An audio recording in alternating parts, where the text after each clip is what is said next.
I traveled back 10 years, and the first thing I did was save a girl who was about to jump off a building. The place was the rooftop of an abandoned villa in the suburbs of Jing City. The time was a summer night from my childhood. The girl's name was Sophia Taylor. She wore a faded school uniform and was as thin as a sheet of paper, so light the wind could carry her away. "Don't come any closer." She stood on the edge of the rooftop screaming, her hair whipped wild by the wind. I actually didn't want to be a hero, but I can't just stand by and watch someone die. I slowly approached, babbling nonsense. "Hey classmate, what's wrong? Didn't finish your homework? Flunked a test? Got your heart broken?" She spun around, her eyes red like a rabbit's. "They're all saying I stole the money. My dad doesn't want me anymore. No one in the whole world believes me." "I believe you," I blurted out, though I had no idea what led up to this. "Come down, I'll help you." "Really?" She froze, tears falling in big drops. In that moment of her lapse, I rushed over and grabbed her by the waist, pulling her back from the edge of the rooftop. She trembled in my arms, like a little kitten caught in the rain, then suddenly bit my arm hard. "Who are you?" "Mind your own business." I clenched my teeth in pain, but didn't let go. "Ethan." "Fine, just call me Ethan." I never expected to time travel. One moment I was in 2025, working late on a new company project until my stomach bled, and when I opened my eyes, I was back in 2015. The phone's time, the posters on the street, the way people dressed, everything had changed. I was 10 years younger, with only a few crumpled US dollars in my pocket. Saving Sophia was a complete accident, but bringing her back to the shabby inn where I was temporarily staying was an accident on top of an accident. She refused to go home and had nowhere else to go. My dad believed my stepmother and said I stole her gold necklace. She curled up in the chair, motionless. He slapped me and told me to get out. I sighed, dug out the last of my dollars to buy a loaf of bread, and handed it to her. "Eat something first." She didn't take it. She looked up at me, an odd light in her eyes. "Why are you helping me? What do you want?" I laughed. "Young lady, do I look like someone who targets people?" I pointed at the little rundown room with only one bed and peeling plaster on the walls. "Are you rich enough for me to con, or pretty enough for me to lust after?" She was silent for a moment, then suddenly said, "I'm hungry." Those 7 days felt like a dream. Relying on my hazy memories of the past 10 years, I used a few US dollars I had to flip some small items for a margin, barely enough to pay for our meals and the rent. Sophia followed me around, moving from initial guardedness to gradual relaxation. She told me her mother died early, and when her stepmother came into the house, she became unnecessary. The day she was falsely accused of stealing and her father beat her without listening. That became the last straw that broke her. "Ethan, if it weren't for you, I might really have died," she said softly, her fingers quietly hooking the hem of my shirt. I ruffled her hair. "Don't overthink it. Being alive is better than anything." I took her to try foreign street food. It was her first time, and the spice made her stick out her tongue. I took her on the city bus loop. She leaned out the window, the wind lifting her long hair, smiling like an idiot. At night, we squeezed onto that creaky little bed, sleeping back to back. On the 7th night, it rained, thunder booming. She burrowed into my arms in fear. "Ethan, I'm scared." Her soft body pressed against me, the girl's breath fanning my neck. I froze, my hands not knowing where to go. "Don't be afraid. It's just thunder." She suddenly looked up, her eyes shining startlingly in the dark. "Ethan, please don't go, okay? Or take me with you. Wherever you go, I'll go." My heart tightened, but I had to leave. The 7th day of my time travel stay was the last day I could remain. I had a premonition that when dawn came, everything would end. I cupped her face and said seriously, "Sophia, listen to me. I'm not from this world. 10 years from now, I will definitely come back for you, and if you want, I'll marry you. By then, no one will be able to bully you. I promise." Tears mixed with the rain streamed down her face. "Lying is a puppy. Lying to you is a puppy." I bowed my head and kissed her. Awkward, yet with a resolute sweetness. She clumsily responded, her hand gripping the back of my shirt. It was the only warmth I remembered from the long 10 years I had lived through. The next morning, I woke up in my 2025 apartment's bed, my head splitting as if I'd had an incredibly vivid dream, until I saw the faint teeth mark on my arm and on the bedside, a shabby 2015 train ticket. It wasn't a dream. After returning to the present, my life was a mess. The project that was supposed to close fell through. A competitor launched a similar product and stole all the attention. My boss tore into me and told me to pack my things and get out. I holed up at home, living off foreign instant noodles, thinking about Sophia. 10 years. What had become of her? That foolish girl who said she'd wait for me. Had she already married? Thinking this, my chest tightened with discomfort. My childhood friend Jake Miller dragged me out for drinks, saying he had a new gig to introduce me to. The place was the most luxurious hotel's banquet hall in Jing City. Today, the rival company is holding a celebration banquet, and their new CEO is coming. I heard she's a ruthless figure who returned from overseas, young and beautiful, but incredibly shrewd. Jake Miller winked. Bro, try to sneak in, make a good impression.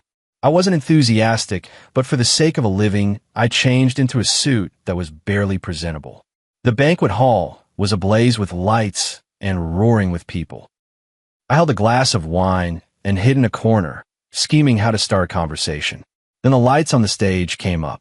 The boss of Taylor Tech walked out accompanied by someone. In that moment, it felt like I was struck by lightning. The woman in a black bespoke suit, with an imposing 2-meter-8 aura, so chillingly gorgeous it was otherworldly. That face, gone was the girl's youthful naivety, replaced by an even more refined and striking beauty, but no matter what, I would never mistake it. Sophia Taylor. She held the microphone, her gaze sweeping the room with a cold clarity. Her voice came through the speakers, carrying a familiar huskiness yet utterly icy. Thank you all for coming. Taylor Tech's future development depends on everyone's support. The wine glass in my hand nearly slipped to the floor. My heart raced and blood rushed to my head. It was her. Really her. 10 years ago, I went from a poor kid to an unemployed loser. And she, from a girl who once jumped off a building in despair, had become a sizzling new darling of the tech world. This world is too surreal. A heat surged through my brain, and I couldn't think of anything else. I pushed through the crowd and rushed toward the stage. I wanted to ask her if she remembered me, if she remembered that rooftop 10 years ago, that rainy night, that promise. Sophia, I shouted. The whole hall went silent in an instant, every gaze fixed on me. Sophia's eyes finally fell on my face, first puzzled, then appraising, then violently shaken, incredulous, and finally settling into a cold, hardened hatred. She raised her hand, her fingertip pointing straight at me, red lips curling into a cruel arc. Security, grab that fraud. 10 years ago, he stole something very important from me. Today, he should return it. Before I could react, 2 burly men grabbed my arms on either side. Let go of me. Sophia, it's me, Ethan Johnson. I struggled and shouted. She clicked down the stilettos, stepping off the stage one step at a time, the crowd parting for her. She stopped in front of me. The tip of her high heel lifted my chin, forcing me to look up at her. Her eyes were like knives tempered in ice. Ethan Johnson? She breathed the name softly, with mockery. Of course I remember you. I could recognize you even if you were burned to ashes. She leaned close to me and, in a voice only the two of us could hear, enunciated each word. You stole my heart, and then tossed it away. 10 years. Heart dash, less dash, man. I opened my mouth, but no sound came out. Around us were whispers and camera flashes. Shame, humiliation, and above all a vast sense of absurdity and confusion. It's not. Let me explain. I finally managed to squeeze out a few words. Explain. She straightened up and looked down at me as if I were garbage. Fine. Take him away. I have all the time in the world to listen to your explanation. The bodyguard roughly dragged me outside.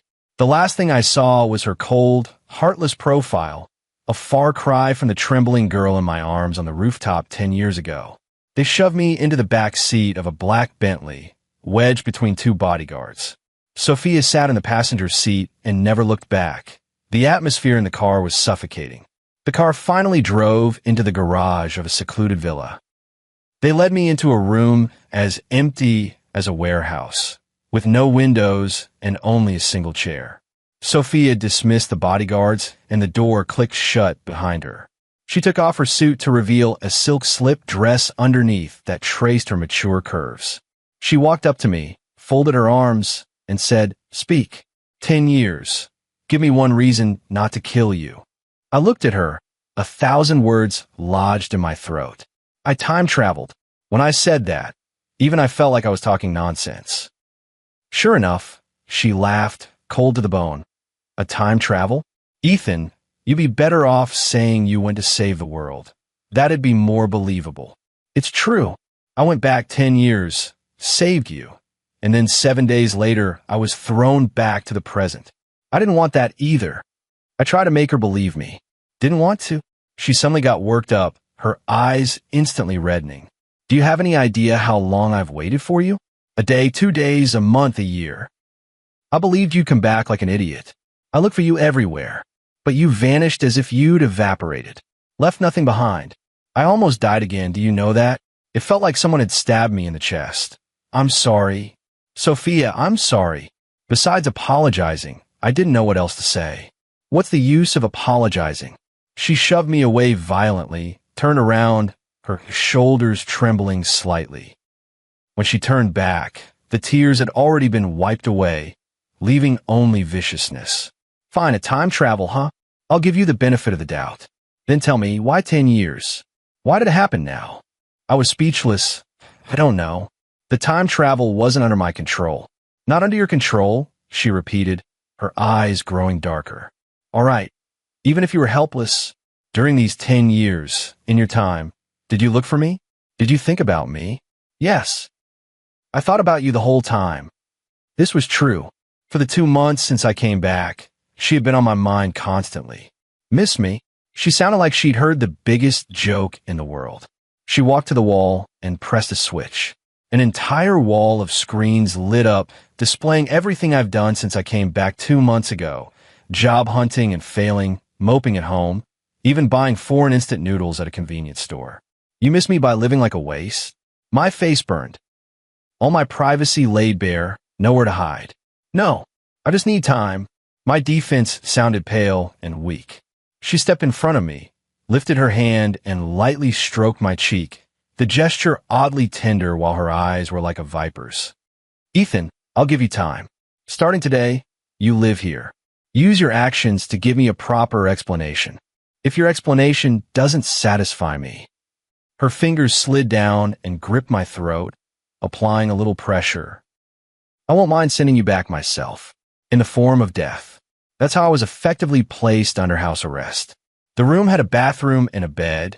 3 meals a day were delivered, but there was no phone, no internet, and I couldn't leave. There were bodyguards at the door around the clock. Sophia never showed up again, as if she had forgotten me. This kind of unknown torment is the most excruciating. I didn't know what she wanted, revenge, or was she really giving me a chance to explain?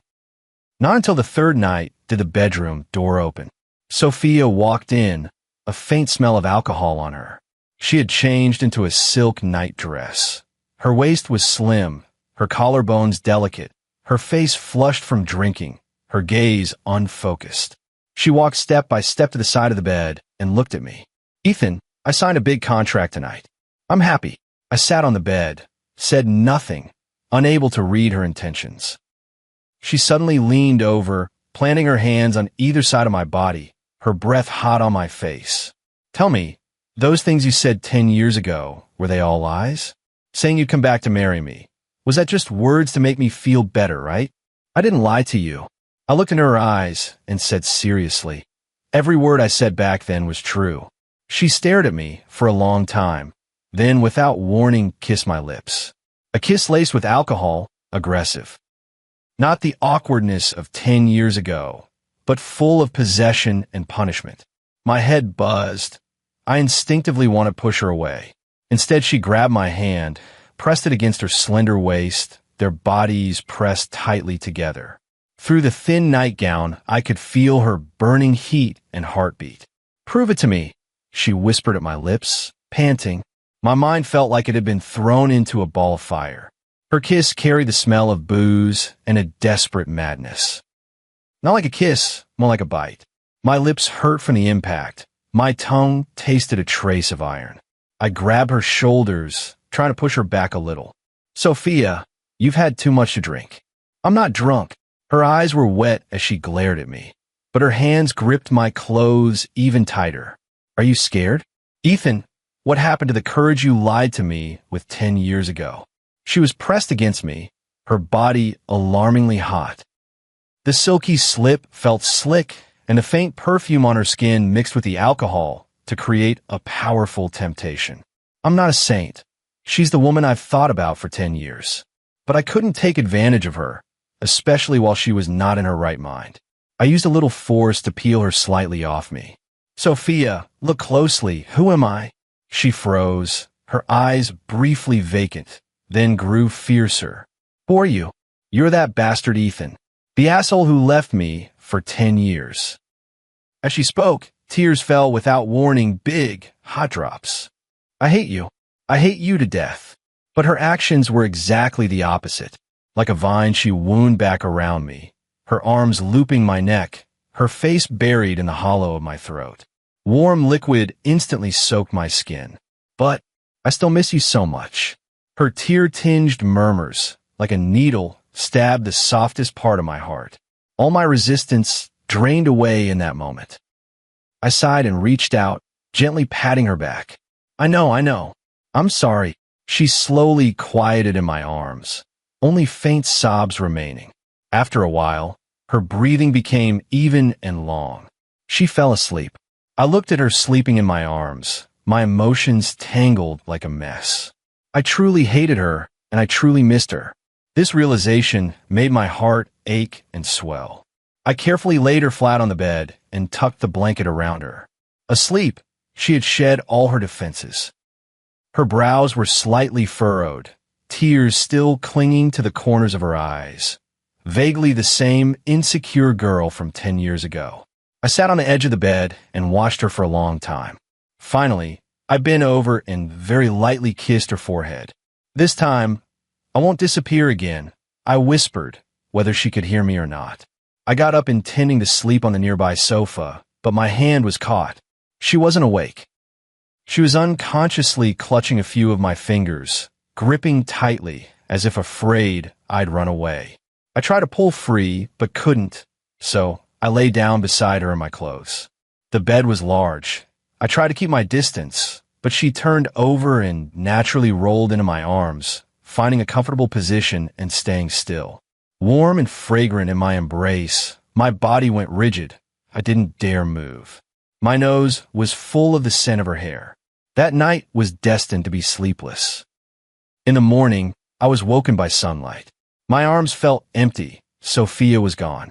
Only the faint creases on the sheets and a lingering soft scent proved that last night hadn't been a dream. I sat up a little dazed. The door opened and Sophia walked in.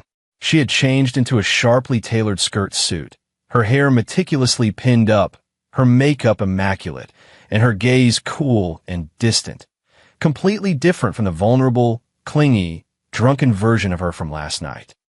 She glanced at me without lingering, as if I were just a piece of furniture. "Wash up and have breakfast. We leave in half an hour." "Leave? Go where?" I was completely confused. She strode to the door and only then tossed a cold remark over her shoulder. "The company. Aren't you going to explain yourself? Be my assistant. Serve tea and water. Let me see your sincerity." Half an hour later, I climbed into the passenger seat of Sophia's Bentley. She was driving herself, silent all the way, her aura cold enough to freeze someone to death. I glanced at her furtively. Her profile was perfectly sculpted, but tense, the jawline sharp and defined, lips pressed tight, eyes fixed on the road. "Look again, and I'll gouge your eyes out," she said suddenly, her voice without a single ripple. I hurriedly looked away. "I just thought you looked good driving." She snorted coldly and didn't respond. But the area around her ears seemed to flush slightly. Maybe I was imagining it. The atmosphere in the car grew even more eerie. Taylor Tech Tower was extraordinarily imposing. Sophia strode ahead in high heels, her steps swift. I followed her, feeling curious, probing, even hostile glances cast from all directions. "Good morning, Ms. Taylor." "Hello, Ms. Taylor." The employees respectfully greeted her, but when their eyes landed on me, they betrayed unavoidable surprise. Sophia showed no expression and walked straight into the executive elevator. I hurried in after her. The elevator doors closed, leaving only the two of us in the cramped space. She watched the floor numbers change and suddenly spoke. "Remember who you are. Here, you're just my personal assistant. Don't ask what shouldn't be asked. Don't say what shouldn't be said. If you embarrass me, bear the consequences." "Understood, Miss Taylor," I replied in compliance. She shot me a sidelong glance. "You're pretending pretty well." The elevator reached the top-floor executive office. When the door opened, a young woman in business attire who looked sharp waited outside. "Ms. Taylor, the materials for the morning meeting are ready," she said. Then her gaze settled on me with a questioning look. Sophia introduced calmly, "Chloe Davis, my executive assistant. This is Ethan Johnson, the new personal assistant. He'll be under your supervision." Chloe Davis immediately put on a professional smile. "Hello, Assistant Ethan." I nodded in greeting. In the way Chloe Davis looked at me, there was a carefully concealed appraisal and a barely noticeable trace of hostility. My assistant career officially began. The work was pettier than words can describe. Making coffee for Sophia. The temperature had to be exactly 65 degrees. Going downstairs to the designated restaurant to buy lunch. The salad dressing could be neither too much nor too little. Organizing documents, receiving and sending packages, even including picking up and dropping off for dry cleaning. Chloe Davis dealt with me strictly professionally, but the tasks she assigned grew more and more finicky, clearly instructed by Sophia, deliberately making things difficult for me. Rumors spread through the company that I was Ms. Taylor's pretty boy pulled in from who knows where, an airdrop who couldn't do anything and relied solely on his looks. I pretended not to hear and did whatever I was told. In the afternoon, I went to deliver coffee to Sophia. I pushed open the office door and saw her standing by the floor-to-ceiling window on the phone, her silhouette tall with a hint of weariness. I know. Thank Uncle Marcus for his concern, but my own matters are my business. Her voice was somewhat cold. Don't bring up the arranged marriage again. I don't need to rely on marriage to secure anything. An arranged marriage? I paused mid-step. She hung up, turned around, and saw me, her brows slightly furrowing. "You came in without knocking?" "Sorry, Ms. Taylor." I set the coffee on her desk. "Your coffee, 65 degrees. She walked to the table, lifted the cup and sipped, then put it down and looked at me. "You heard everything?" I hesitated for a moment and nodded. "Any thoughts?" She leaned on the edge of the table, calmly asking. "No thoughts," I said. "That's your freedom." She smiled with a hint of sarcasm. "So generous?" "Not like you, Ethan." I was momentarily stunned. She still remembered something from so long ago. I was immature. I felt a bit embarrassed. "Now you're mature?" She stepped closer, tilting her head up to look at me, her gaze sharp. "So even if I marry someone else, you won't care?" My heart felt pricked by something my breath caught. The office was so quiet you could hear each other's breathing. I looked at the face, so close it was almost within reach, familiar and yet strange. Her eyes held provocation, probing, and a trace of something buried deep. Expectation? My throat went dry. Sort of. Those three words were almost squeezed out through my teeth. Her gaze shifted slightly, but her expression remained icy. "Oh, on what grounds? On the grounds that you left without a word 10 years ago? Or on the grounds of your current, dependent-looking state?" Those words were cutting, but I couldn't refute them. I took a deep breath. "Because I'm back. Because I'm standing in front of you now. Because I still want to fulfill that promise." She froze, staring at me, her lips moving as if she wanted to say something. Just then, the office door was knocked and Chloe Davis's voice came through. "Ms. Taylor, Mr. Reed from Stellar Group has arrived and is waiting for you in the small conference room." Sophia instantly snapped back into work mode. The ripples in her eyes vanished without a trace. She straightened her suit. "Understood. I'll be there right away." She walked to the door, paused, and I didn't look back. "There's a business cocktail tonight. You'd better accompany me. Don't embarrass me." After work, Sophia took me to a high-end styling studio. She tossed me a suit that looked expensive. "Put it on." I came out wearing the suit. She was sitting on the sofa waiting for me, having changed into a sapphire blue backless evening gown that made her stunningly radiant. She lifted her eyes to appraise me. Her gaze briefly unfocused, then cleared. Clothes make the man. She rose, walked over to me, and straightened my tie with her own hands. The gesture seemed natural, but her fingertips brushed my Adam's apple ever so slightly. A subtle jolt ran through me. She looked up and gave me a practice smile. "Let's go, my date." The cocktail party was held in the ballroom of a five-star hotel. Celebrities gathered, glasses clinked. The moment Sophia appeared, she became the center of attention. She navigated effortlessly among the crowd, smiling appropriately and speaking with poise. As her date, my main job was to follow behind her and serve as a backdrop. People kept coming over to greet Sophia, their gazes more or less resting on me. "Ms. Taylor, who is this? I haven't seen him before." Sophia's answer was uniform. "Ethan's assistant, my personal assistant." She pronounced the words personal assistant with a slightly flirtatious bite, drawing a suggestive smile from the other party. I kept a straight face, but felt a bit uncomfortable inside. A middle-aged man, a little portly and holding a glass of wine, leaned over. "Ms. Taylor, long time no see. You're getting more and more beautiful." "Mr. Carter, you flatter me." Sophia's smile dimmed slightly. "Mr." Carter's gaze stuck to Sophia, then flicked to me. "Ms. Taylor, this assistant of yours is quite a looker.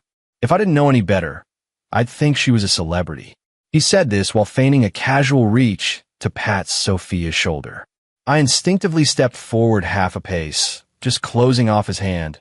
"Mr. Carter, pleased to meet you." I lifted my wine glass, placing it between him and Sophia. Mr. Carter's hand came away empty, his expression souring. Sophia glanced at me, but said nothing. Mr. Carter stormed off in a huff. Sophia said quietly, "Busybody. He doesn't seem like a good person to me," I said in a low voice. "There aren't that many good or bad people in the business world," she said evenly. "But," she paused, her voice softening a bit, "thanks."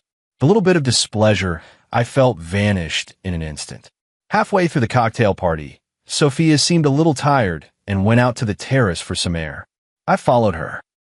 The night breeze blew, bringing a chill. The city's neon lights flickered across her face.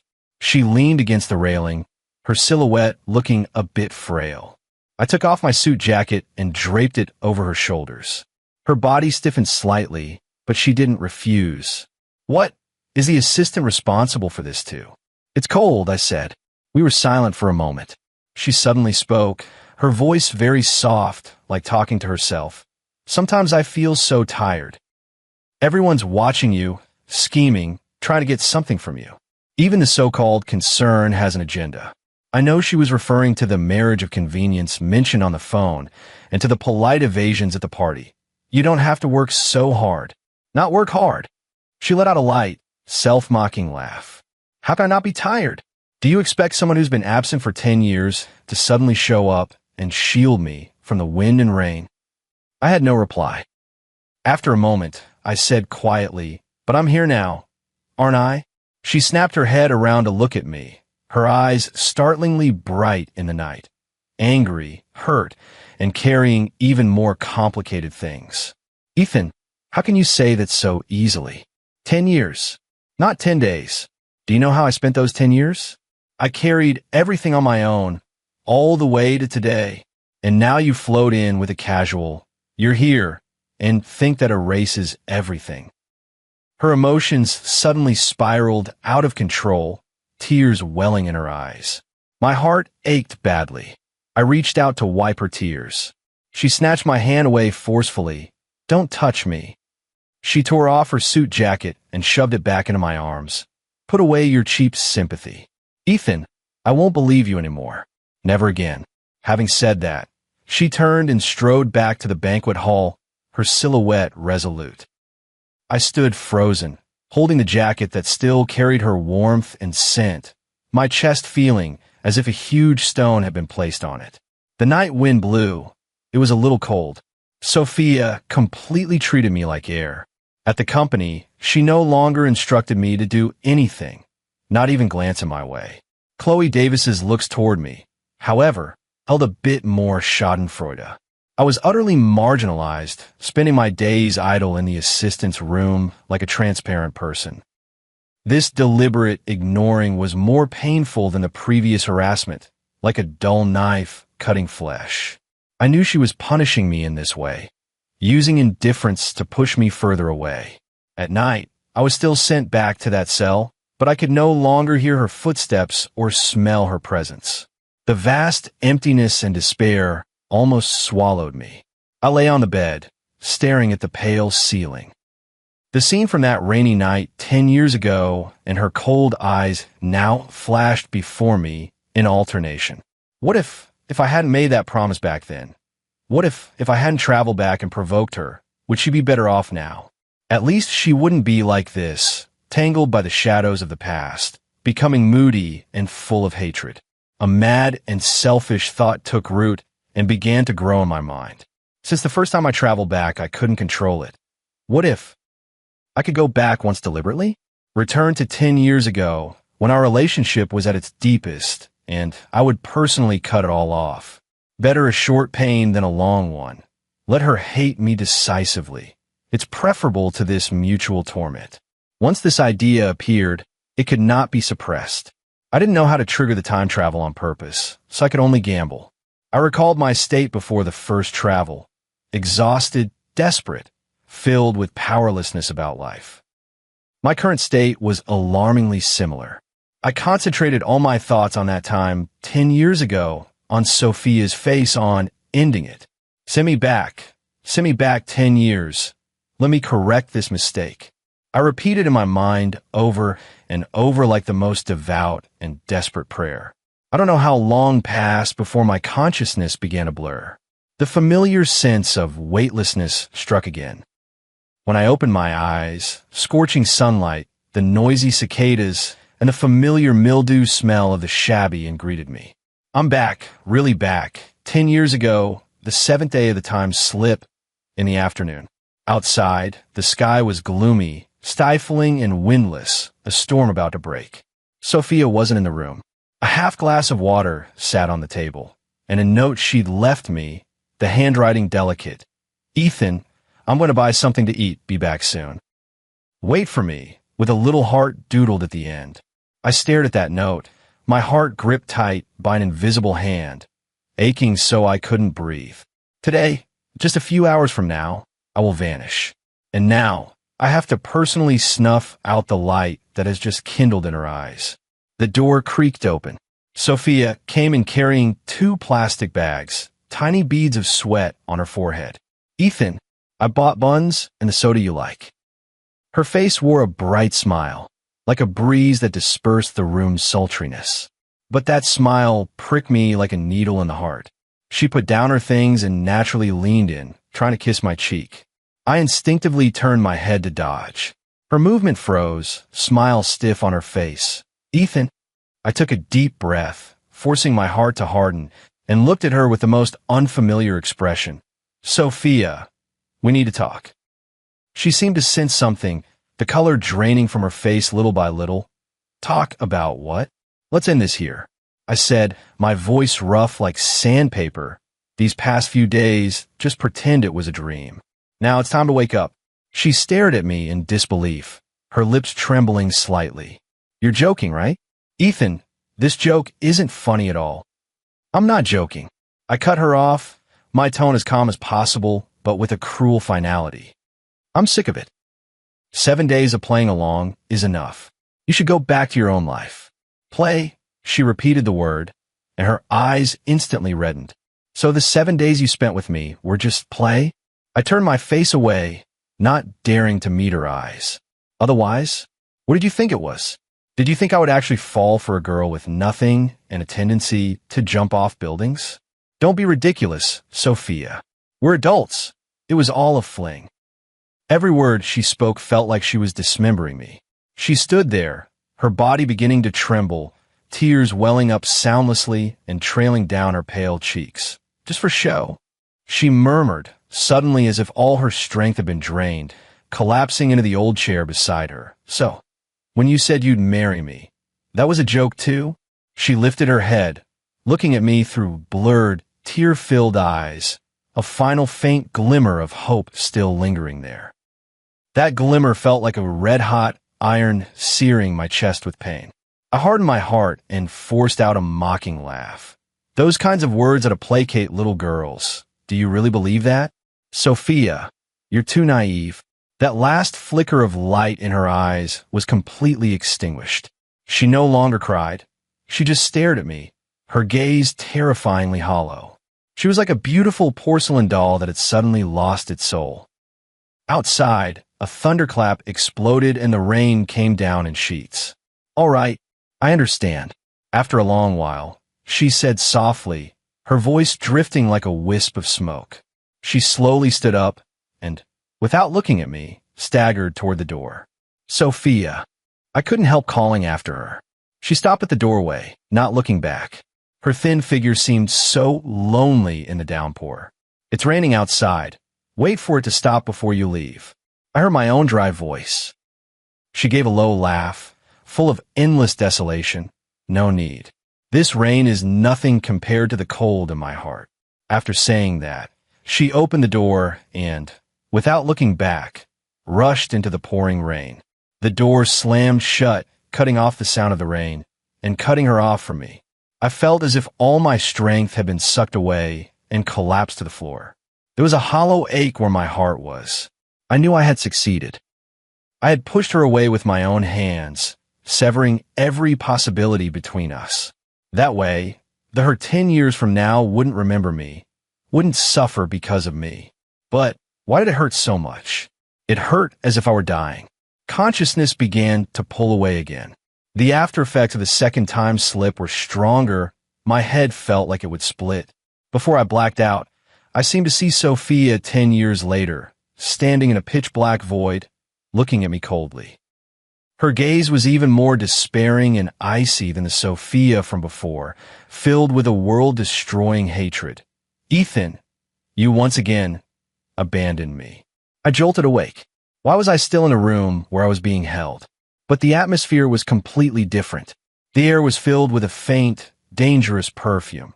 Not the crisp feminine scent Sophia usually wore, but something richer, more seductive, even tinged with decadence. The room lights were dimmed. Sophia was sitting on a single sofa not far from the bed.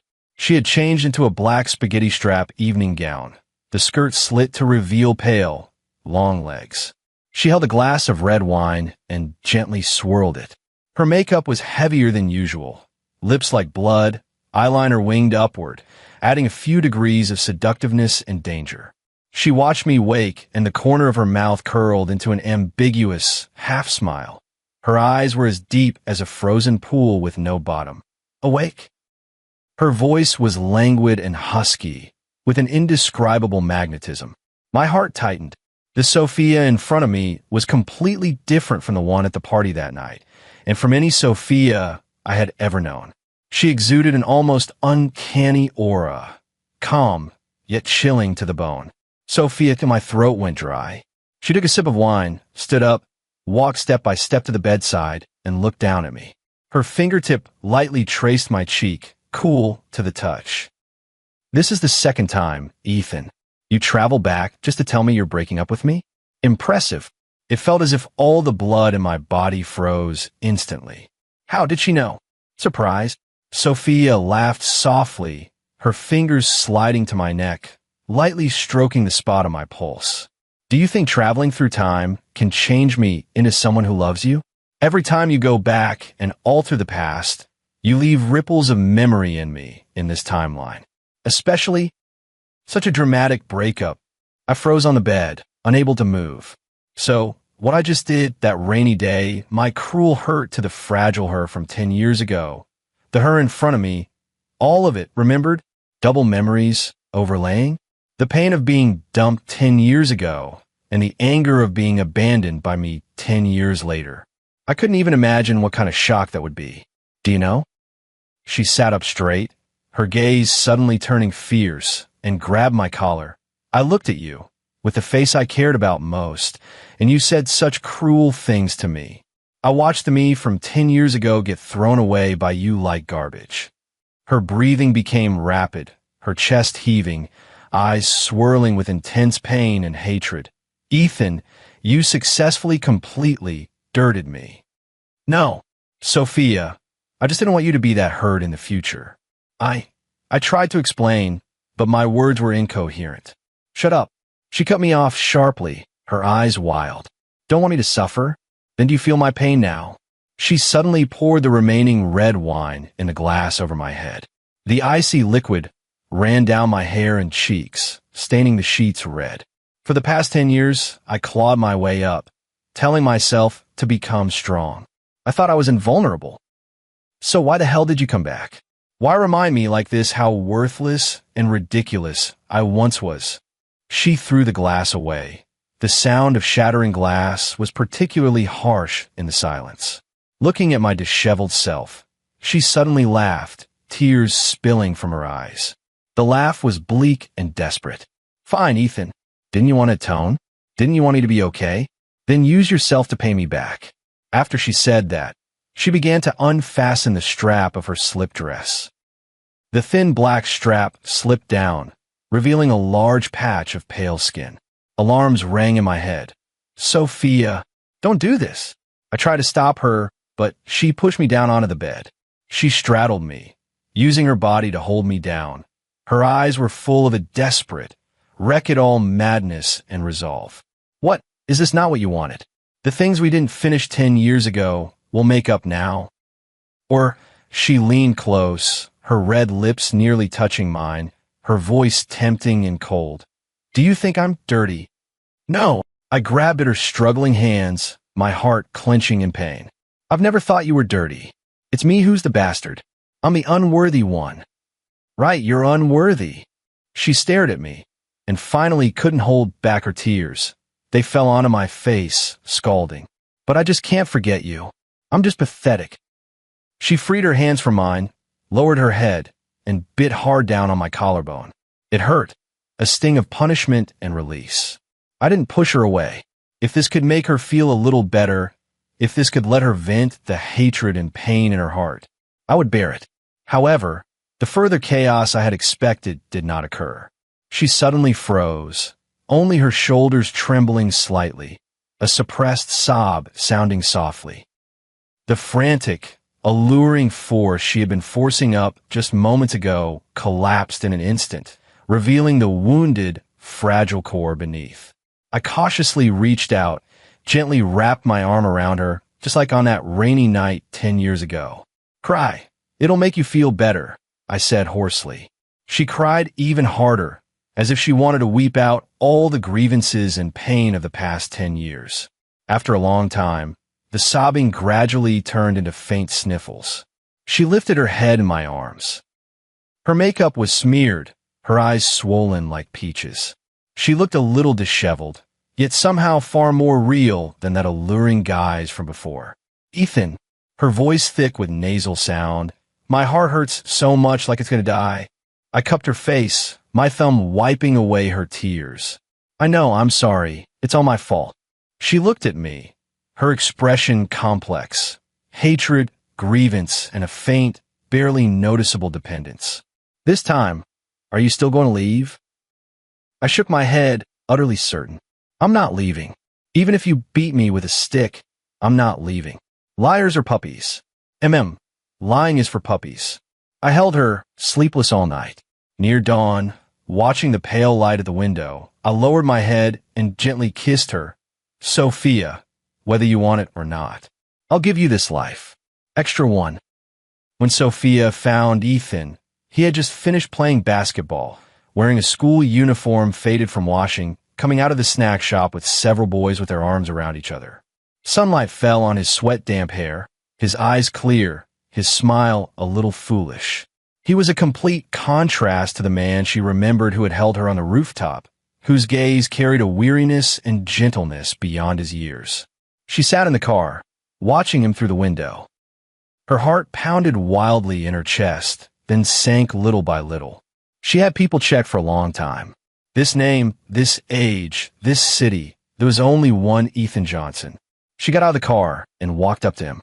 The young man froze, looking at the girl in front of him who was so beautiful she seemed unreal and whose aura was chilling.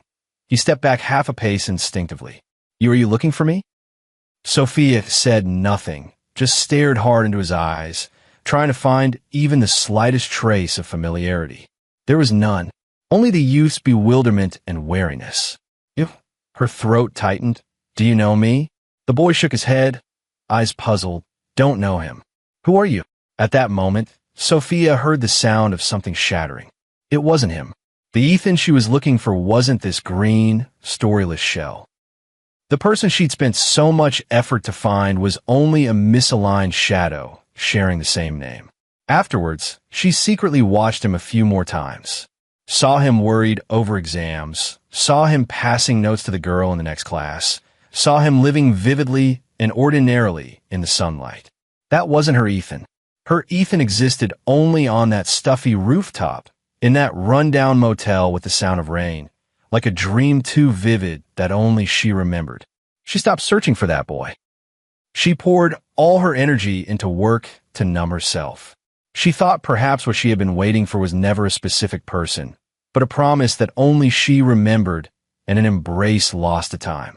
Until 10 years later, at that celebration banquet, the man in an ill-fitting suit, his eyes tired yet familiar, collided with her sight. With just one glance, she knew he had returned, bearing the weight of the soul she had waited for all 10 years. Extra 2. The doctor said Sophia needed to relax. Her insomnia was severe, her stomach was bad, and she was wound up like a string about to snap. Chloe Davis quietly told me that Ms. Taylor hadn't truly rested in a long time. So I booked a vacation villa with a private hot spring, coaxed and tricked her out from the pile of files, and stuffed her into the car. On the way, she stared out the window with a cold face. "Ethan, you better make it worth my wasting half a day." "Worth it, I promise." I drove, unable to keep a smile from tugging in my mouth. The villa was tucked in a hollow of the Jing City hills, very quiet. The hot spring pool was built of natural stone, steam curling up, the air carrying a faint sulfur scent. Sophia stood at the edge of the pool, arms folded, still wearing that businesslike expression, but her gaze softened a little. "Go down." I said, "I'll watch your things. No one will be here." She glared at me. "How am I supposed to soak with you here?" I turned away. "I won't look." I heard the rustle of clothes coming off behind me and the soft sound of water. After a while, she said, "Okay." I turned back. She was sunk in a hot spring, only her shoulders and above exposed. Her hair was twisted into a loose bun, a few damp strands clinging to her cheeks and neck. The steam flushed her cheeks a rosy red, adding a livelier look than usual. I leaned on the nearby lounge chair and watched her. In the misty haze, the lines of her profile softened. Her eyes were half closed, tiny droplets clinging to her long lashes. A rare moment of quiet. "What are you looking at?" She suddenly spoke, her eyes still shut. "I look because it's nice to look," I answered honestly. She snorted softly and didn't argue. After a while, she said in a low voice, "Come down." I was stunned for a moment. "The water feels nice." Her voice was a little slurred, like someone murmuring in their sleep. "Told you to come down and you came." So many useless words. I took off my shirt and pants in 2 quick motions and stepped into the hot spring wearing only my shorts. The water temperature was perfect, enveloping me like a gentle embrace. I leaned against the edge of the pool opposite her. Mist blurred the space between us. Her face was somewhat indistinct. We didn't speak, only the soft ripple of water and now, and then a bird call from afar. This quiet wasn't like the cold standoff from before, but a cautious peace. Ethan, she suddenly called my name. When you went back and told me you wanted to break up, she said softly, her voice nearly swallowed by the sound of the water. Did you think that was better for me? My chest tightened. I admitted honestly, I thought short pain was better than long pain. She was silent for a moment. But it hurts a lot, she said, her voice carrying a faint, barely noticeable catch.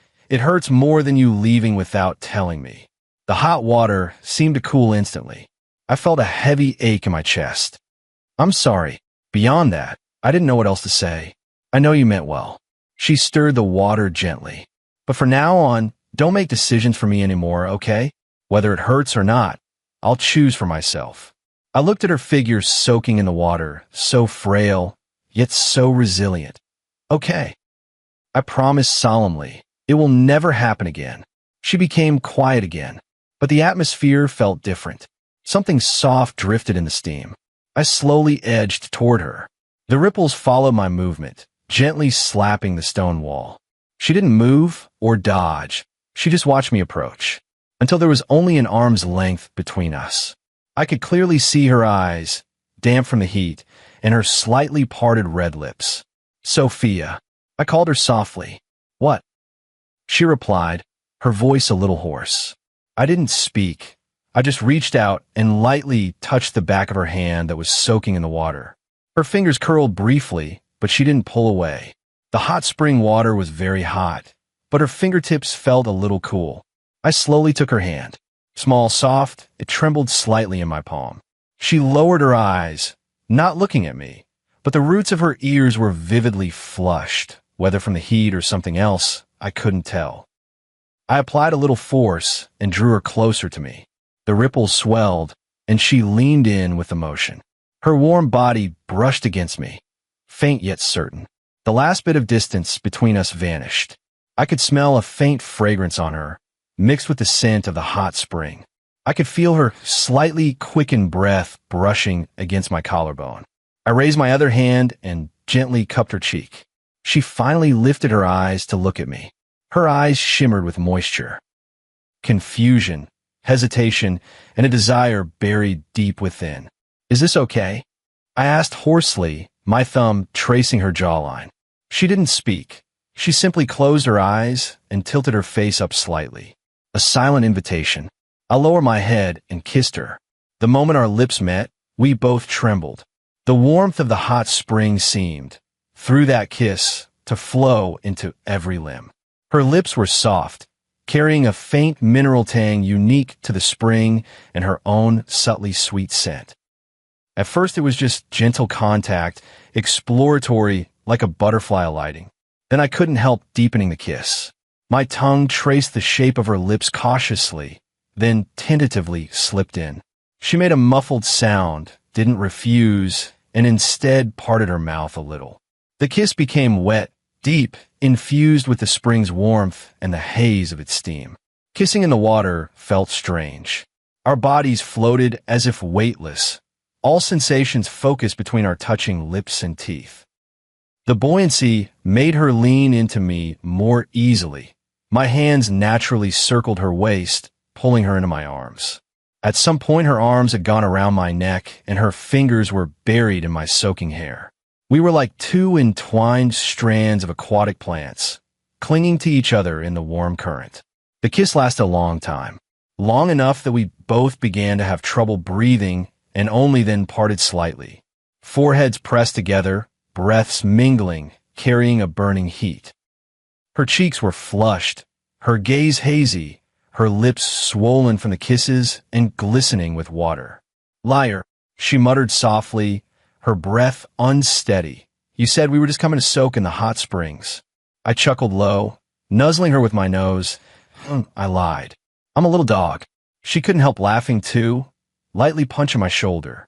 Splashes rose and fell on our faces.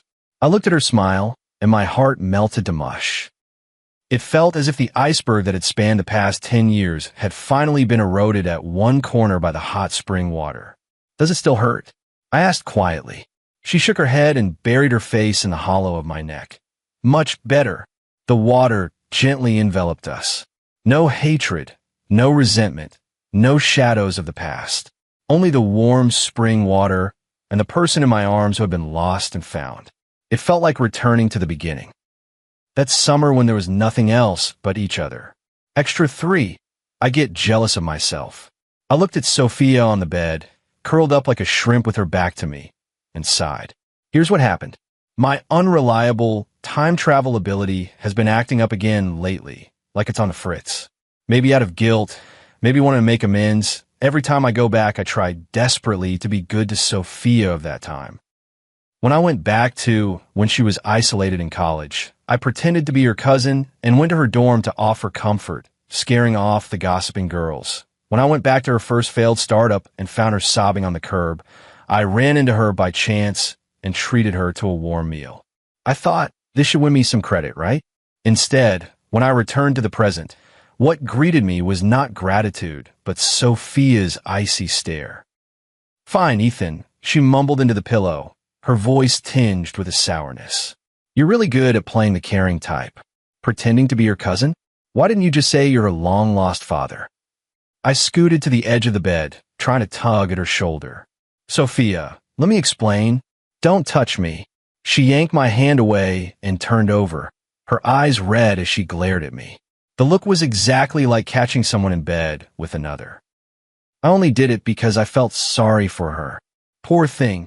She cut me off, sneering. Feeling sorry for a fresh-faced, 20-year-old girl.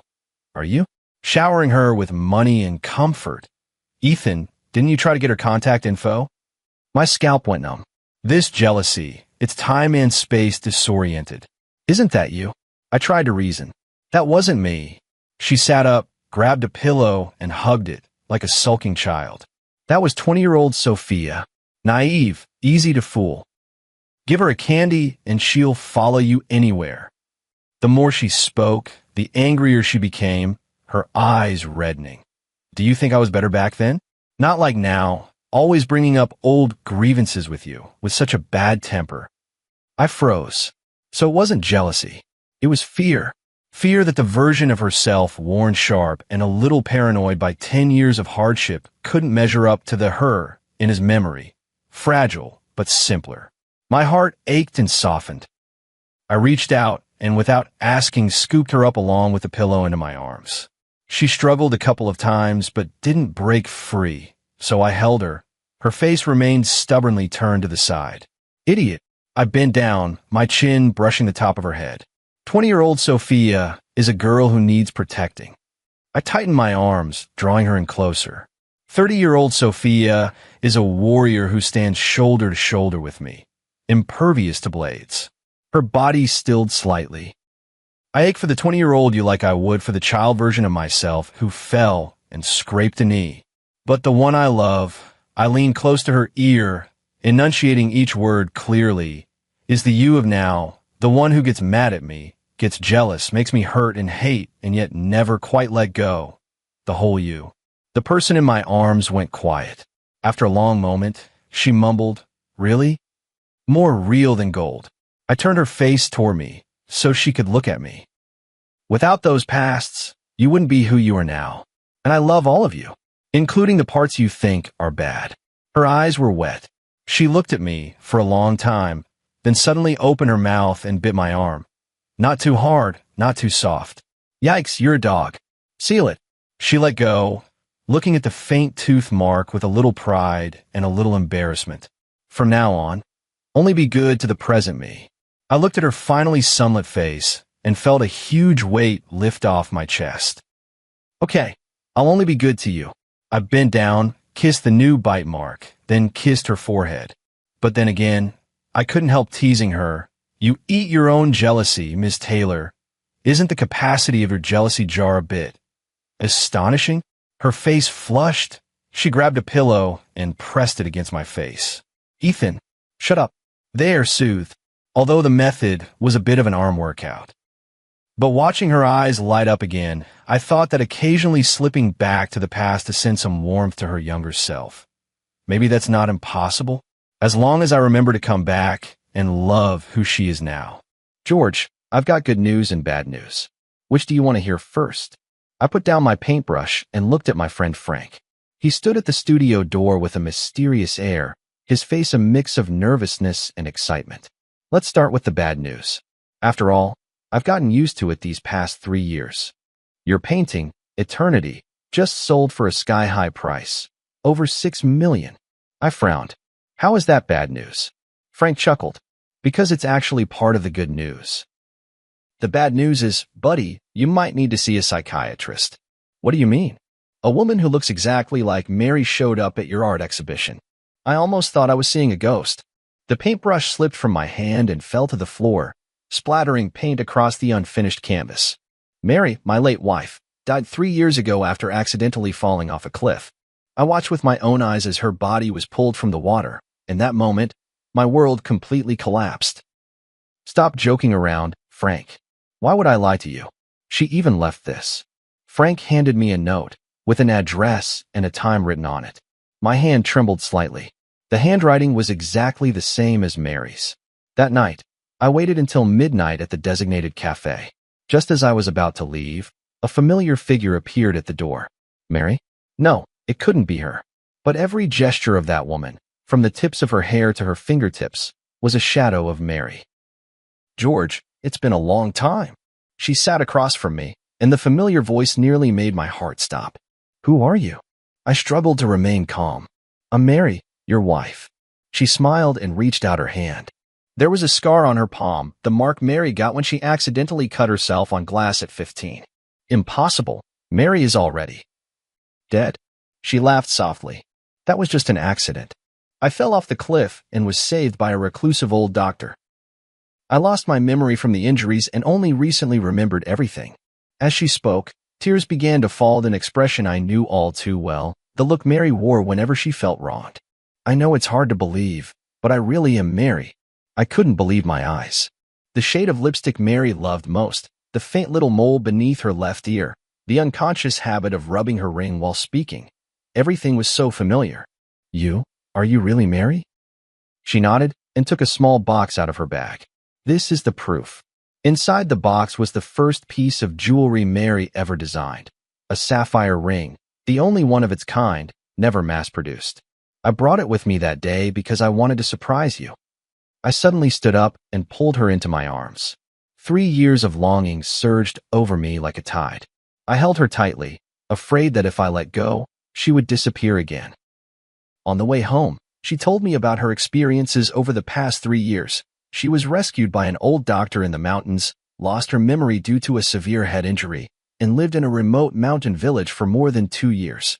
It wasn't until she happened to see a poster for my art exhibition that her memory gradually returned.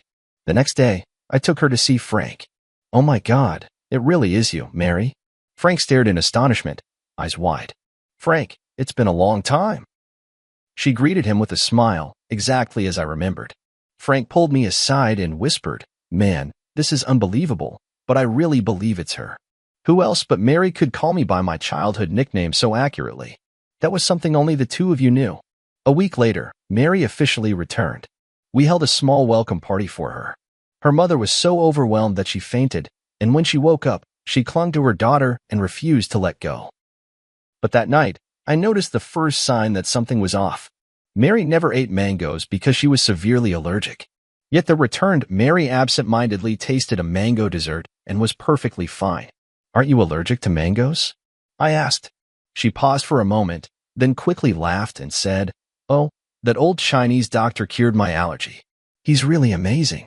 I nodded, but in my heart, I marked the first question mark. Is this really my wife?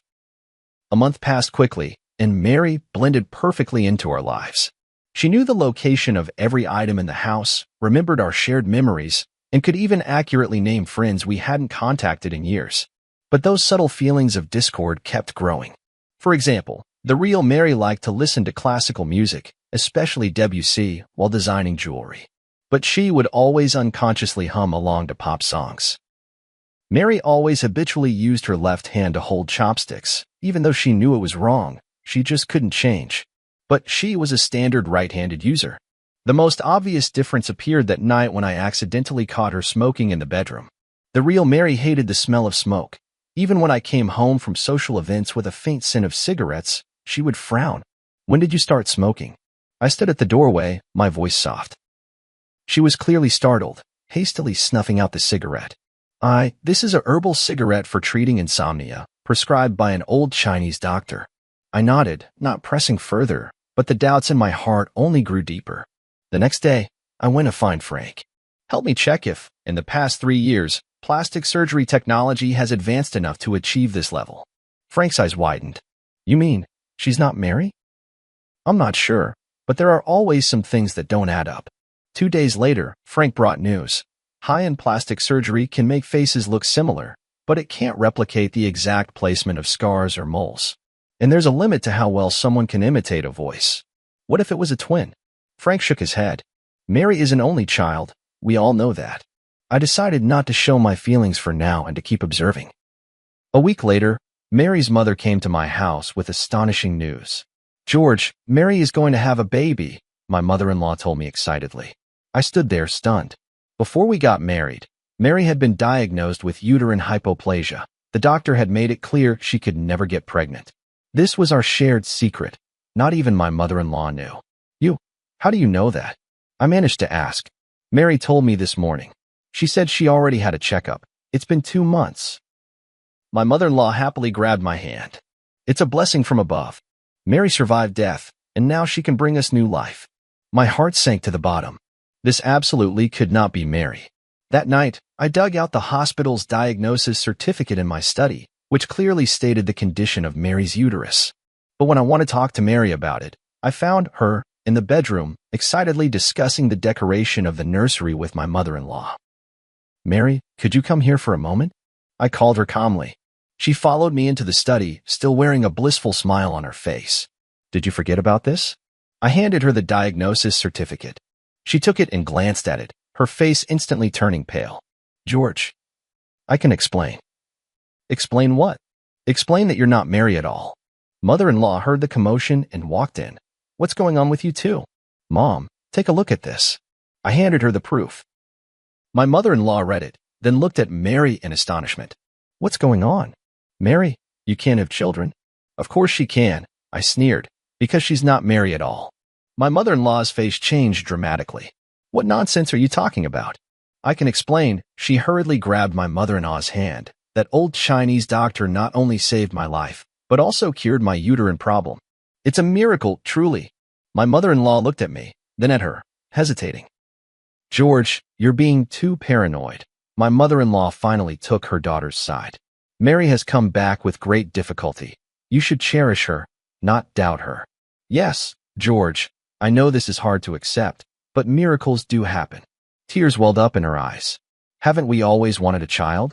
Now we can finally have our own baby." I looked at her face, identical to Mary's, yet I became more certain in my heart. This woman was not my wife. "All right, I believe you." I smiled, deciding to go along with their story for now. Let's wait together for this miracle to happen. That night, I secretly contacted a private detective. My mother-in-law gladly accepted her daughter's explanation, even suggesting she move in with us to take care of Mary during her pregnancy. Outwardly, I agreed, but inside I grew even more wary. This was no coincidence. There had to be some kind of plot. "Mom, haven't you always lived in Haicheng? Won't it be hard to get used to living here?" I probed cautiously. "For my grandson, I'm willing to endure any inconvenience," my mother-in-law said firmly. I noticed a fleeting unnatural expression on Mary's face. Could the truth be connected to my mother-in-law? On the 3rd day after my mother-in-law moved in, I discovered more suspicious details. For example, the real Mary never drank coffee, but she and my mother-in-law often enjoyed it together. Also, Mary's favorite movie was Roman Holiday, but she claimed to prefer Titanic. The strangest thing is, Mary used to despise her cousin Tom when she was alive, but now he visits frequently and chats and laughs with Mary as if they're old friends. I told Frank about these discoveries. "Buddy, things are getting more and more suspicious," Frank frowned. "Are you sure you want to keep going like this? Why not just expose her directly?" "It's not the right time yet. I want to find out what they're really after." The private detective's investigation also made progress. The so-called old Chinese doctor who had saved Mary did not exist at all, and Mary's whereabouts over the past 3 years were completely untraceable. More importantly, the private detective uncovered a shocking fact during the investigation. Mary's cousin Tom was deeply in debt from gambling, and the painting Eternity under my name, worth over $6 million, was his only hope for quick cash. They're after your painting, the private detective asserted, and this fake Mary is likely a professional identity fraudster, hired to win your trust. I took a deep breath and decided to take the initiative. That afternoon, I pretended to go out, but secretly returned home and hid in the study. Sure enough, Mary and her cousin Tom were whispering to each other in the living room. "It's taking too long," Tom said irritably. "How much longer until he sells the painting?" "Don't worry," she soothed him. "I'm already pregnant, and now he completely believes I'm Mary. In a little while, I'll say I want to move to a better neighborhood for the sake of the baby, and then we'll naturally need to sell the painting to raise money." "You're really pregnant?" "That wasn't part of the plan. It was an accident, but it works to our advantage. George wants a child so badly." "Does Annie know the truth?" "She only knows we're trying to scam money, not the specific plan. But she hates George, thinks he caused her daughter's death, so she's more than happy to help." I clenched my fists. So my mother-in-law had always believed that Mary's accident was somehow my fault. In fact, we did argue over something trivial that day, and Mary stormed out in anger. I didn't try to stop her. But I never imagined it would be the last time I'd see her. "You don't actually have feelings for George, do you?" Tom suddenly asked. She was silent for a moment. "It's just part of the job.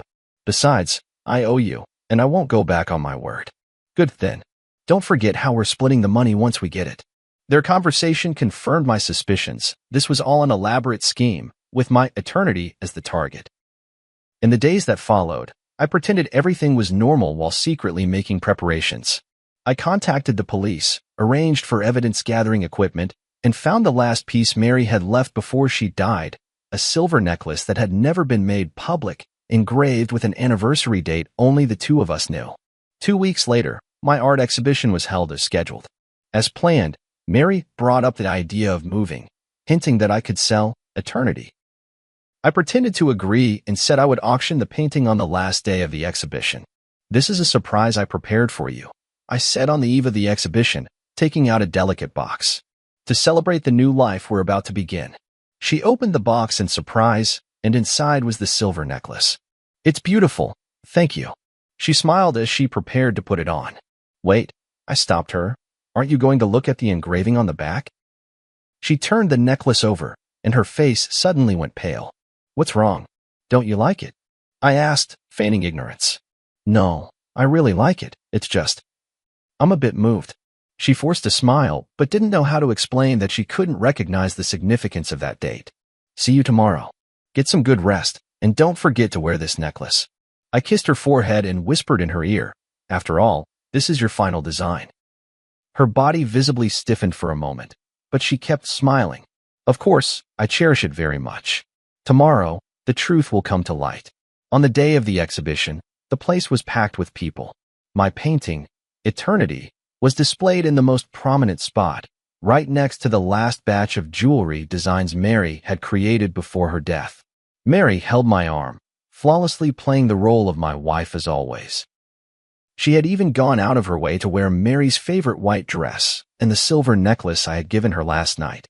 My mother-in-law and Tom were there too. The three of them exchanged glances from time to time, clearly waiting for the perfect moment. Frank appeared as planned, pretending to be extremely interested in Eternity and asking me about the auction details. "The auction will begin promptly at 4 in the afternoon," I replied with a smile. "This painting means a great deal to me, and I hope it finds someone who truly appreciates it." Mary immediately chimed in. "Yes, although it's hard to part with it, this is a necessary decision for our future." I noticed she glanced at Tom, who gave a barely perceptible nod.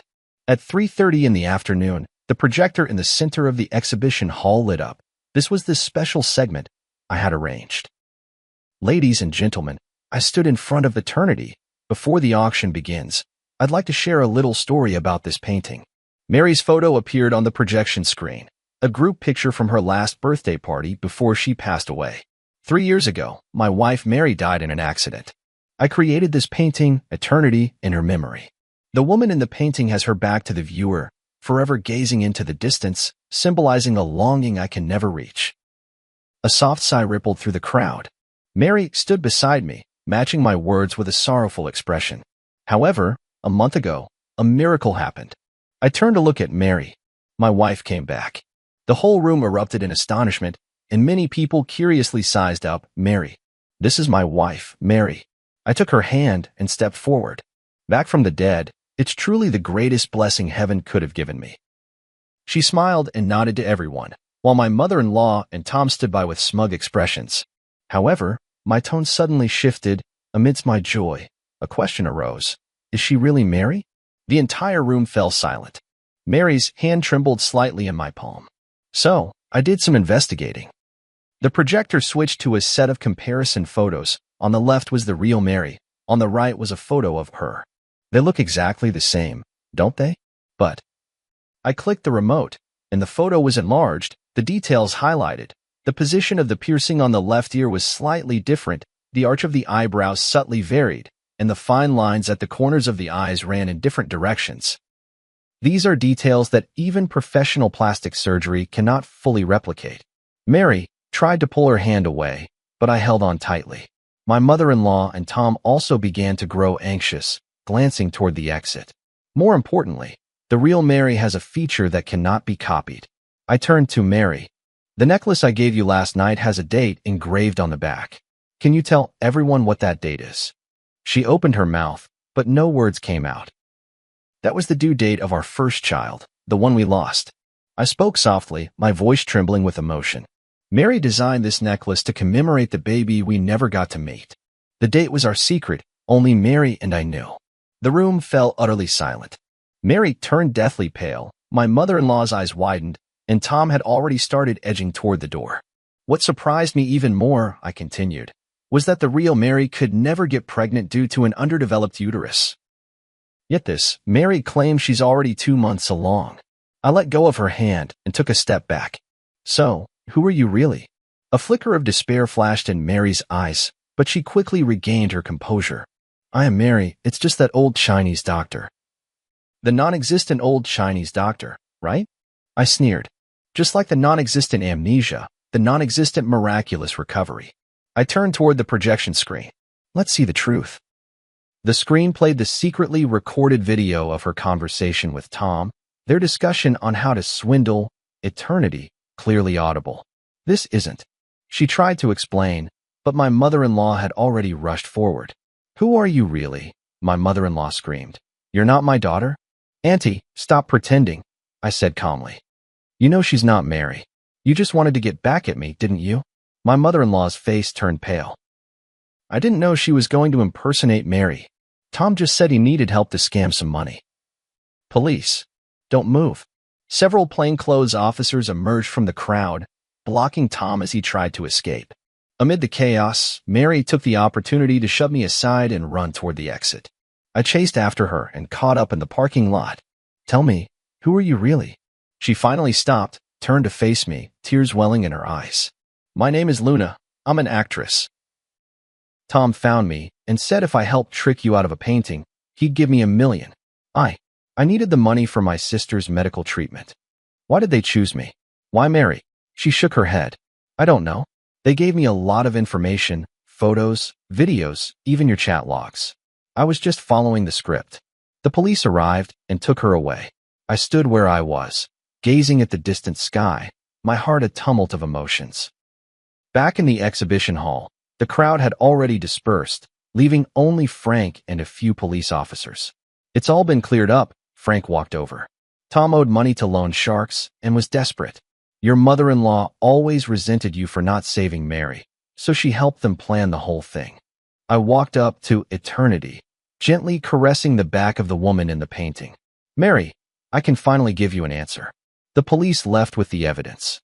Frank patted me on the shoulder. What do you plan to do next? I took a deep breath. Prepare for the final painting. What will it be called? The Pursuit, I said softly. This time, I'll paint her face, not just her back. After the case was solved, my life seemed to return to where it was 3 years ago. Eternity was temporarily held by the court as crucial evidence. Tom and Luna were arrested for fraud, and my mother-in-law was investigated as an accomplice. The prosecution wants you to testify in court, the officer called to inform me. The trial is scheduled for early next month. I agreed, though I was utterly exhausted inside. After exposing the deception, I thought I would feel the thrill of revenge, but what I felt instead was a profound emptiness. Those days spent with Mary that month had allowed me to feel a trace of warmth in life again, even if that warmth was born of lies. Frank often came to see me, worried I might fall into despair once more. I told him not to worry, that I was working on a new piece, The Pursuit. Are you really going to paint Mary's face from the front? Frank asked curiously. For the past 3 years, you've always refused to do that. It's time, I replied. We can't live in the past forever. I moved out of the apartment I had shared with Mary and returned to the old house in the suburbs, the place where the real Mary and I had first made our home. The dust-laden memories in the house brought me both pain and comfort. Mary's studio remained just as she had left it, design sketches scattered across the table, unfinished jewelry drafts pinned to the drawing board. One afternoon, while sorting through Mary's belongings, I discovered an encrypted external hard drive. After several attempts, I finally unlocked it using our wedding anniversary as the password. Inside were backups of Mary's design works, along with some personal photos and videos. One folder in particular caught my attention. Inside a folder named Plan was a series of jewelry design sketches, labeled George's Birthday Special Project. It was then I remembered that, in the months before Mary passed away, she often spoke mysteriously about giving me an unparalleled birthday surprise. Leafing through these design drafts, I couldn't help but be moved to tears. Mary had planned to design a jewelry collection inspired by my paintings over the years, with each piece corresponding to a representative work from my artistic career. The last page was a sketch of a ring, with a dark red stone set in the center, its edges adorned with tiny diamonds, closely resembling the sunrise in my early work, Dawn. This is blood amber? I examined the notes carefully, confirming the name of this rare gemstone. Mary's designs had always been bold, but blood amber is extremely rare in the Chinese market, almost impossible to acquire. How did she obtain such a material? As I continued searching, I found a series of email correspondence screenshots. Mary had actually contacted a gemstone dealer in Myanmar, commissioning the blood amber specifically for this ring. The last email showed that the gem had already been shipped, but the date was exactly 1 week before Mary's death. I immediately called Frank. Help me check if there was a package sent from Myanmar 3 years ago, addressed to Mary. 2 days later, Frank brought news. The package did exist, but since no one signed for it, it was returned. However, according to the shipping records, it was resent a month ago, this time addressed to you. What? I was completely confused. I haven't received any package. Check your old apartment? Frank suggested. Back at my old apartment, the manager told me there was indeed a package, but it had been signed for by Mary. She said it was a surprise for you, so she didn't notify you, the manager explained. This meant Luna had taken the blood amber. I rushed to the detention center and requested to see Luna. Separated by glass, she looked much more haggard than the last time we met, but still wore that face so similar to Mary's. What are you doing here? She asked coldly. A month ago, you signed for a package from Myanmar. There was a blood amber inside. I want to know where it is. She looked surprised. How did you know? Tom asked me to sign for it. He said it was some precious gem. He took it. My heart sank. Tom was deep in gambling debt. A precious blood amber would be a windfall for him. He had probably sold it long ago. That blood amber is very important to me, I said softly. It was the last gift my wife left me. Luna was silent for a moment, then suddenly said, maybe it's not that bad. Tom said the stone has flaws, its value is greatly reduced, and he hasn't found a suitable buyer yet. Hope was rekindled. If Tom hadn't sold the blood amber yet, maybe there was still a chance to get it back. Do you know where he might hide it? Luna hesitated for a moment. He has a safe deposit box in a self-storage facility on the east side of the city.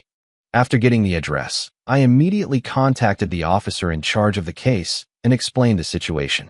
Since Tom was involved in a large sum of money, the police quickly approved the search request. Mr. George, we've found the safe deposit box, the officer said over the phone. Inside, we did find the blood amber you described, as well as some other evidence. A few hours later, I retrieved the blood amber at the police station. It was even more beautiful than I had imagined.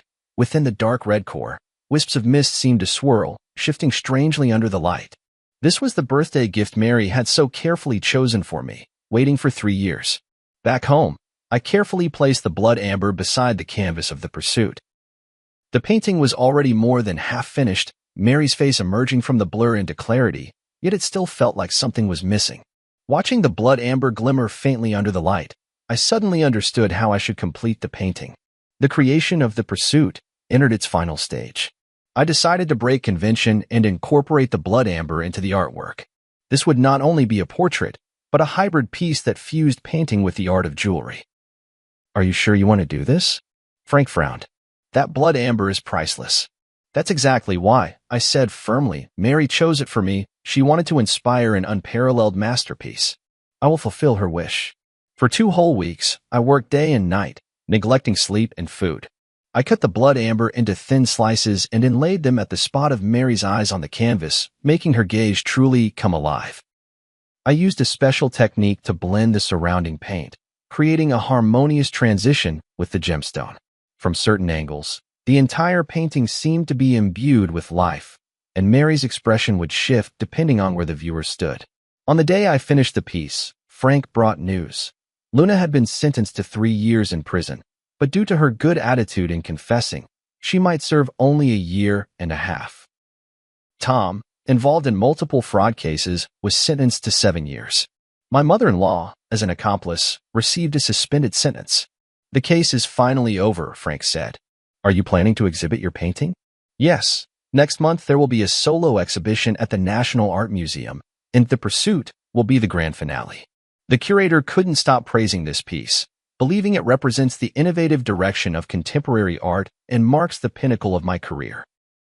Indeed, this painting, which incorporates Mary's jewelry design concepts, is in some sense a creation we made together. On the eve of the exhibition, I checked the arrangement in the gallery alone one last time, making sure every piece was perfectly lit and positioned. When I reached The Pursuit, I couldn't help but stop and gaze at it.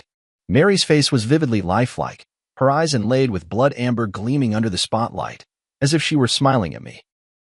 For the first time in 3 years, I faced her directly, no longer painting only her back. Mr. George, a stranger's voice called from behind. Sorry to disturb you, but the gallery has been cleared. He turned around to see a young woman dressed in the museum's staff uniform. And you are?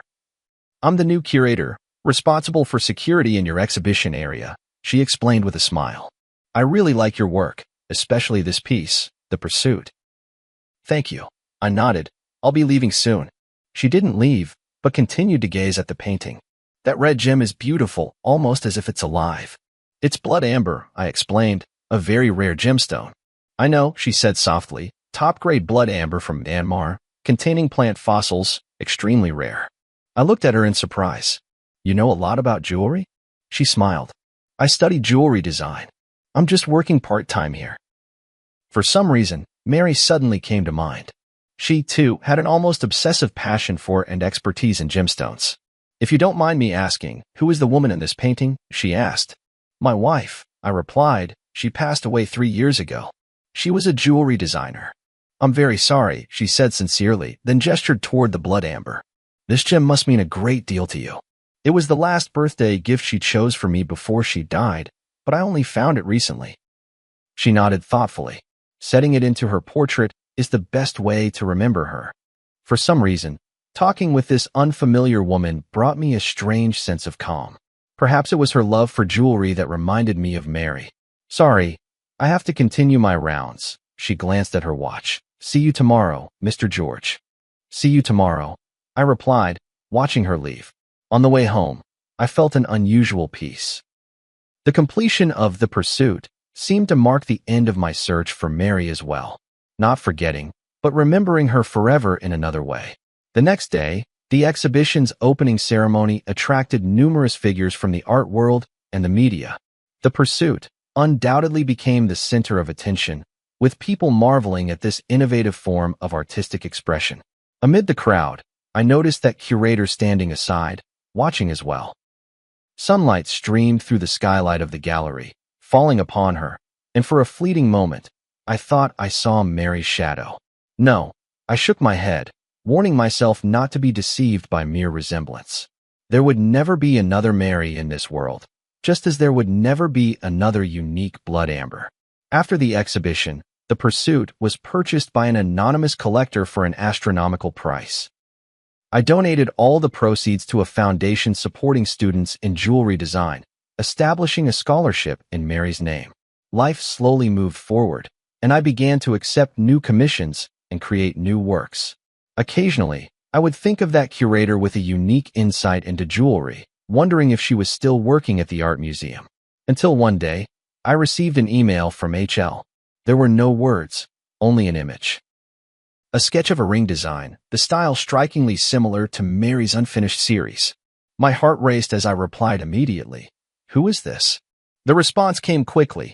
Yesterday, you brushed past me by the cafe on the street corner, but you didn't recognize me. If you want to know more, wait for me at the museum entrance at noon tomorrow. Is it that librarian? How could she have a design so reminiscent of Mary's style? Filled with anxiety and anticipation, I decided to accept the invitation and find out for myself. The next day at noon, I arrived at the art museum half an hour early. The sun was shining, and small groups of visitors were coming and going from the exhibition hall. But there was no sign of the mysterious person. Just as I began to suspect this might be some kind of prank, a faint trace of perfume drifted by, a scent unfamiliar to me, yet it inexplicably reminded me of Mary. Mr. George, thank you for coming. The voice behind me made me turn around. It was the curator. Today, she wasn't wearing her uniform, but a simple white dress, completely different from Mary's style when she was alive. Did you send the email? I asked directly. She nodded. There are some things I want to tell you, but not here. Will you come with me? We walked through the small park beside the art museum and arrived at a secluded cafe. The whole time, I kept observing her. Her mannerisms, the way she walked, none of it resembled Mary. Yet her sensitivity to detail and her focused attention gave me a strange sense of familiarity. Who are you, really? The moment we sat down, I couldn't wait to ask. My name is Nicole. She looked me straight in the eye. I'm Mary's student. This answer caught me off guard. Mary had indeed taught jewelry design part-time at the Design Academy before she passed away, but she had never mentioned having any particularly close students. I took her advanced design class the year before she passed, Nicole explained. Her guidance benefited me for a lifetime.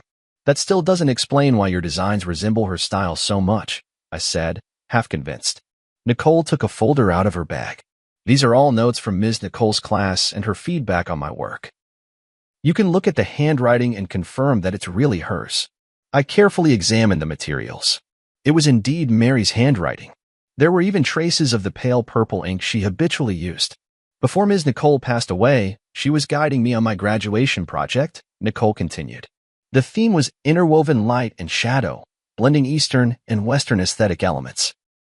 She gave me a lot of valuable advice and even showed me a sketch from a private project she was working on at the time.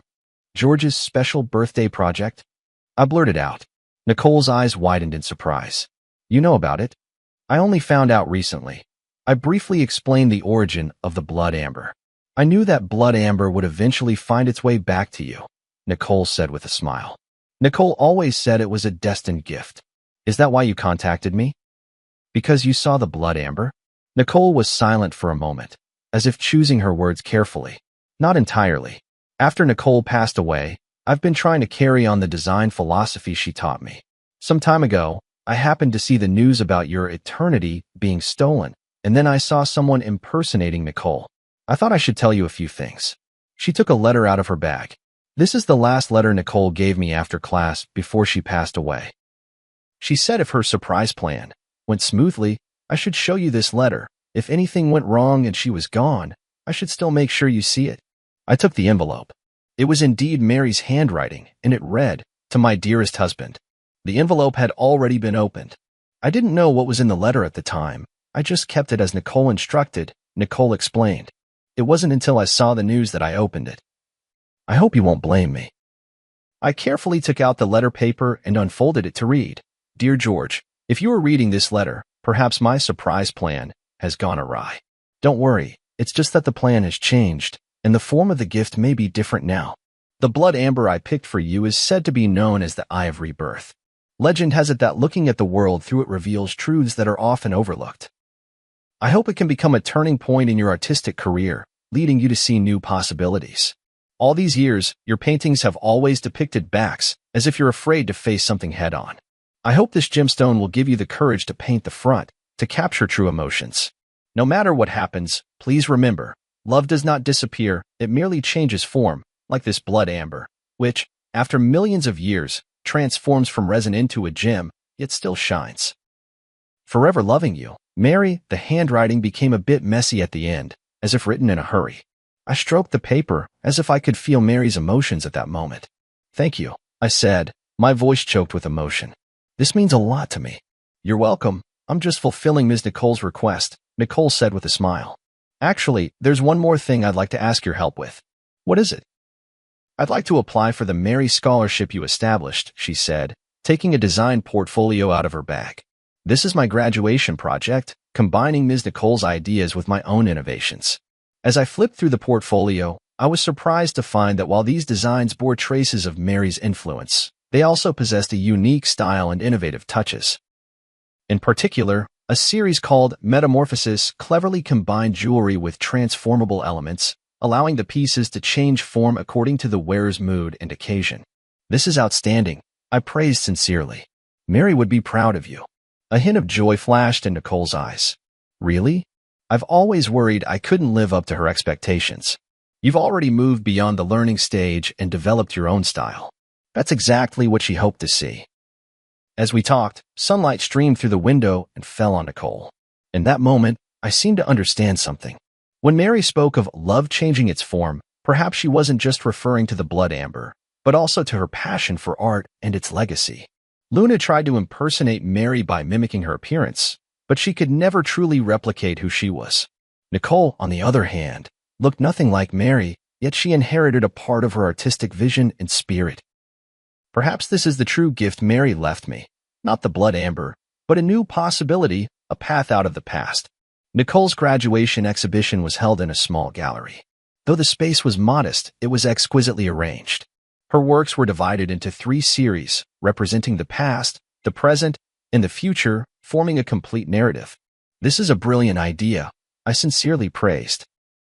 From tradition to contemporary and then to the future, it showcases the evolution and possibilities of jewelry design. Nicole smiled and nodded. This was inspired by teacher Nicole. She always says that good design should look back at history, be grounded in the present, and look forward to the future.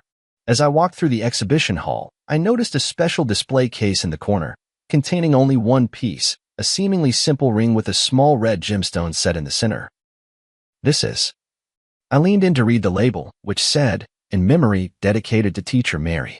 Yes, I made it from a small piece of blood amber I bought with my own savings, Nicole explained. It can't compare to the quality of yours, but it's also from Myanmar. I examined the design of the ring closely. Clean, powerful lines, with fine silver threads encircling the blood amber, as if protecting the central gem, yet also seeming to radiate light outward.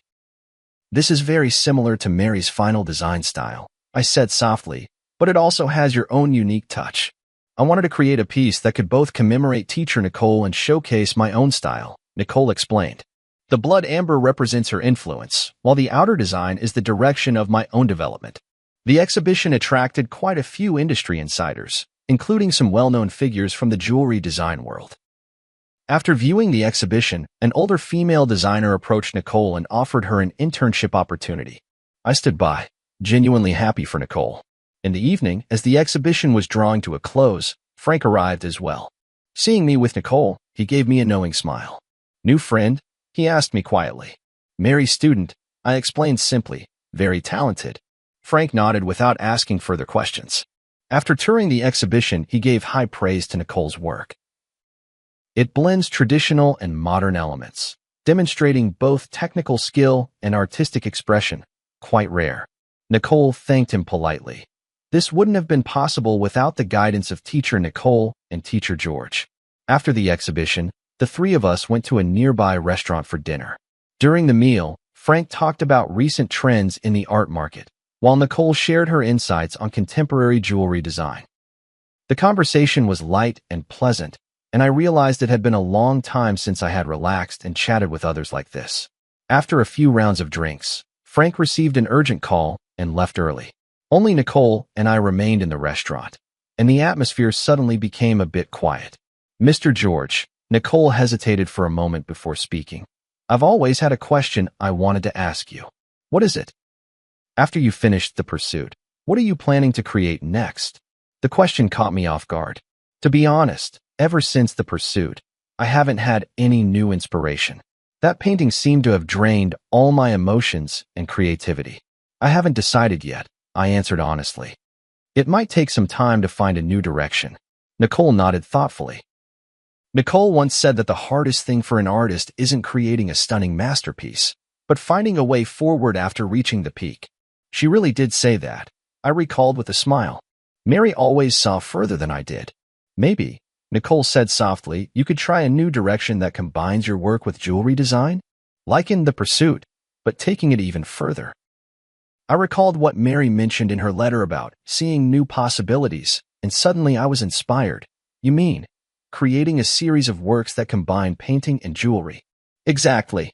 Nicole said excitedly, your paintings create emotion in two-dimensional space, while jewelry gives it tangible form in the three-dimensional world. The combination of the two would have an astonishing effect. The more we talked, the more engaged we became, even sketching a few concept designs on the restaurant's napkins. Nicole's ideas were fresh and bold, perfectly aligning with my artistic vision, yet bringing a new perspective. As we left the restaurant, Nicole suddenly said, I have to confess something. I looked at her in confusion. I reached out to you not only to deliver Nicole's letter, but also for a personal reason. I hope to learn from you, she said candidly. I want to become a designer like Nicole, someone who not only creates beautiful works but also perfectly blends art with emotion. Her sincerity moved me. You're already on that path, and you're doing very well. Then, may I consult you often? She asked a little nervously. Of course, I'd be delighted. On the way home, a series of new works already began to take shape in my mind. A cross-disciplinary art that fuses painting and jewelry, both as a tribute to Mary and as a new starting point in my artistic career. That night, I had a dream. In the dream, Mary stood in a halo of blood-red light, smiling at me and saying, See, I knew you would find a new direction. When I woke up, I got out of bed immediately and began sketching for the new series. I decided to name it Rebirth. Not only representing the ancient life forever preserved in blood amber, but also symbolizing the rebirth of my artistic career, as well as the inheritance and development of Mary's artistic vision. A week later, I submitted a new series proposal to the gallery and received an enthusiastic response. The curator even suggested holding a special exhibition themed Between Dimensions, a dialogue between painting and jewelry. For this project, I invited Nicole to join the team as a jewelry design consultant. She had just graduated from design school and was both excited and nervous about the opportunity. Am I really up to the task? She asked me in the studio. You understand Mary's design philosophy better than anyone, I assured her. That's exactly what I need. In the days that followed, we worked at a feverish pace.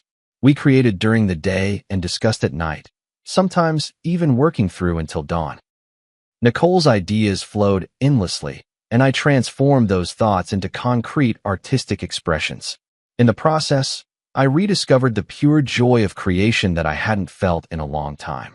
One late night, when we finally finished the design for our first piece, Nicole clapped her hands excitedly. This is amazing. Teacher Nicole will definitely love it. At the mention of Mary, she suddenly realized her slip and looked at me nervously. I'm sorry, I didn't mean to. It's all right, I said with a smile. I think Mary really would like it. She always hoped I could step out of my comfort zone and try new ways of expressing myself. Nicole let out a sigh of relief, then hesitantly asked, Professor George, may I ask you a personal question? What is it? When you faced the woman impersonating Professor Nicole, how did you see through her? I mean, from the news reports, she seemed like an exact copy of Professor Nicole. I pondered for a moment. Superficial resemblance is easy to achieve, but a true personality cannot be duplicated. Mary's perception of art, her attitude toward life, the way she handled details, these were all unique. Just like a work of art, Nicole mused, no matter how perfect a replica is, it can never capture the soul of the original. Exactly. We worked through the night again, and finally established the overall framework for the Rebirth series. 7 pieces, each blending elements of painting and jewelry, together telling a story of loss and recovery, death and rebirth. As our collaboration deepened, my relationship with Nicole gradually shifted from teacher and student to partners, both mentor and friend. Sometimes, when the light traced the gentle contours of her focused profile, I would unconsciously think of Mary.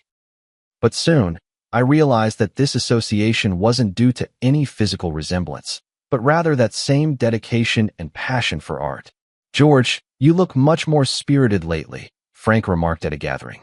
"It's been a while since I've seen you so full of life."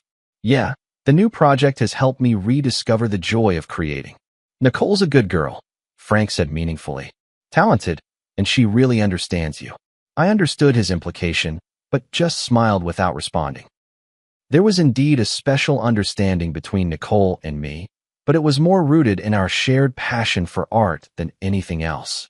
At least for now. The creation of the Rebirth series took 3 months, longer than expected, but the results were stunning.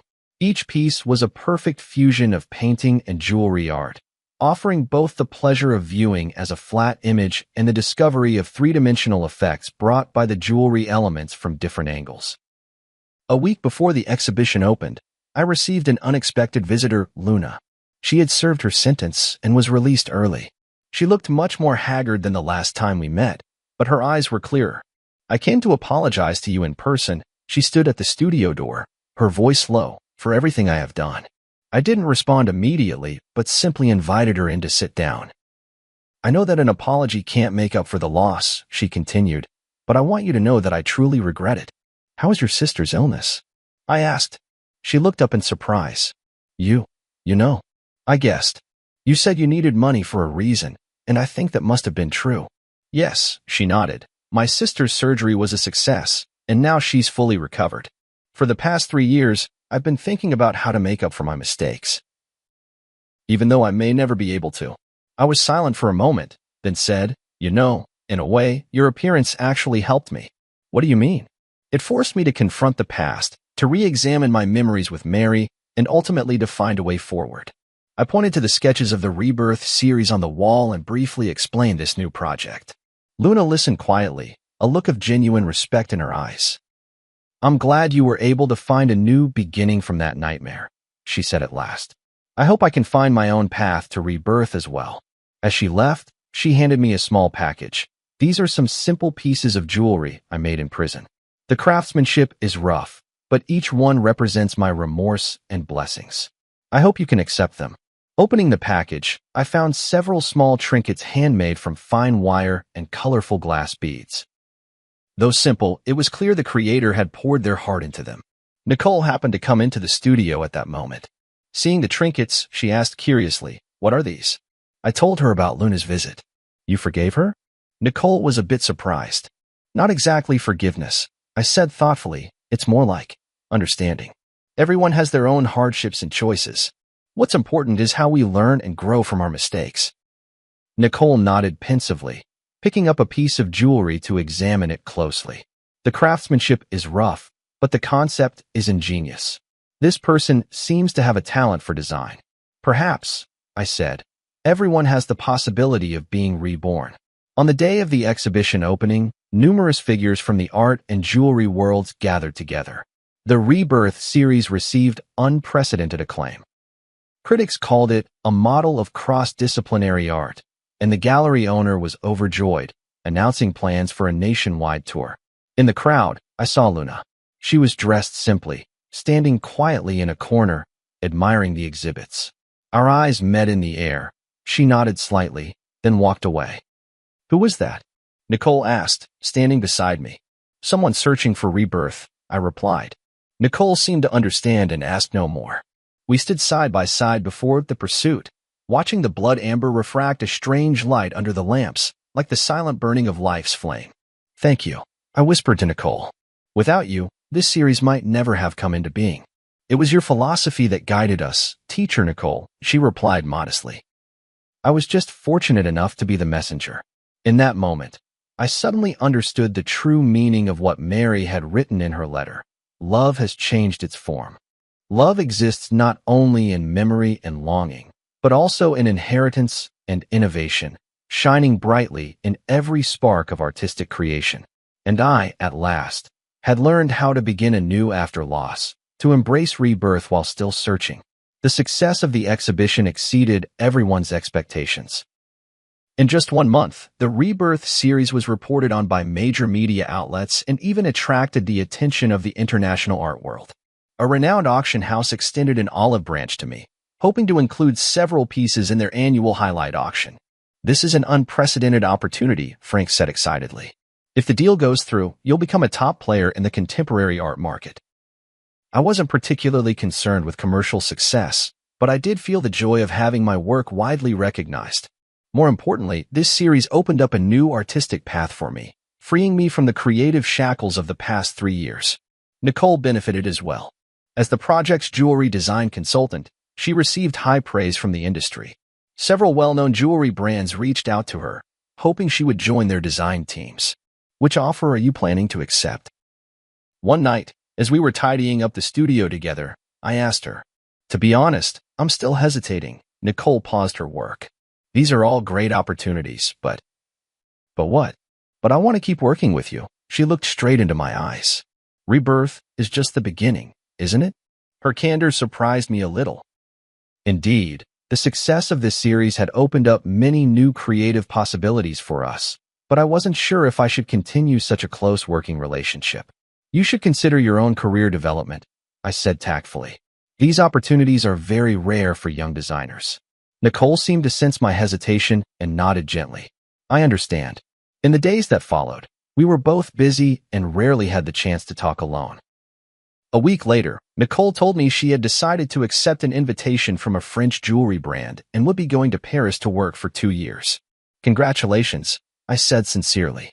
"It's a very good choice." "Thank you," she replied with a smile, though a fleeting, elusive emotion flashed in her eyes. "I think this is the best arrangement for both of us." Before Nicole left, we held a small farewell party. Frank, the curator, and a few mutual friends came. The atmosphere was warm, tinged with a hint of sadness. After a few rounds of drinks, Frank found an opportunity to pull me aside. "Are you really going to just let her go like this?" "What do you mean?" I pretended not to understand. "Don't play dumb, man," Frank said bluntly. "You have feelings for her. That's obvious." "That's just professional rapport," I argued. "Is that so?" Frank looked at me meaningfully. "Then why have you been so distracted ever since she decided to go to France?" I was at a loss for words. In fact, these past few days I had indeed felt an inexplicable sense of loss, but I kept telling myself it was only because I had lost an excellent partner. "I know what you're worried about." Frank lowered his voice. "You feel like you're letting Mary down, don't you?" I remained silent.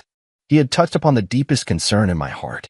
"Mary has been gone for 3 years now." Frank gently patted my shoulder. "She would want you to be happy." After the party ended, I walked Nicole home. The night was tranquil as water, and the city lights flowed around us.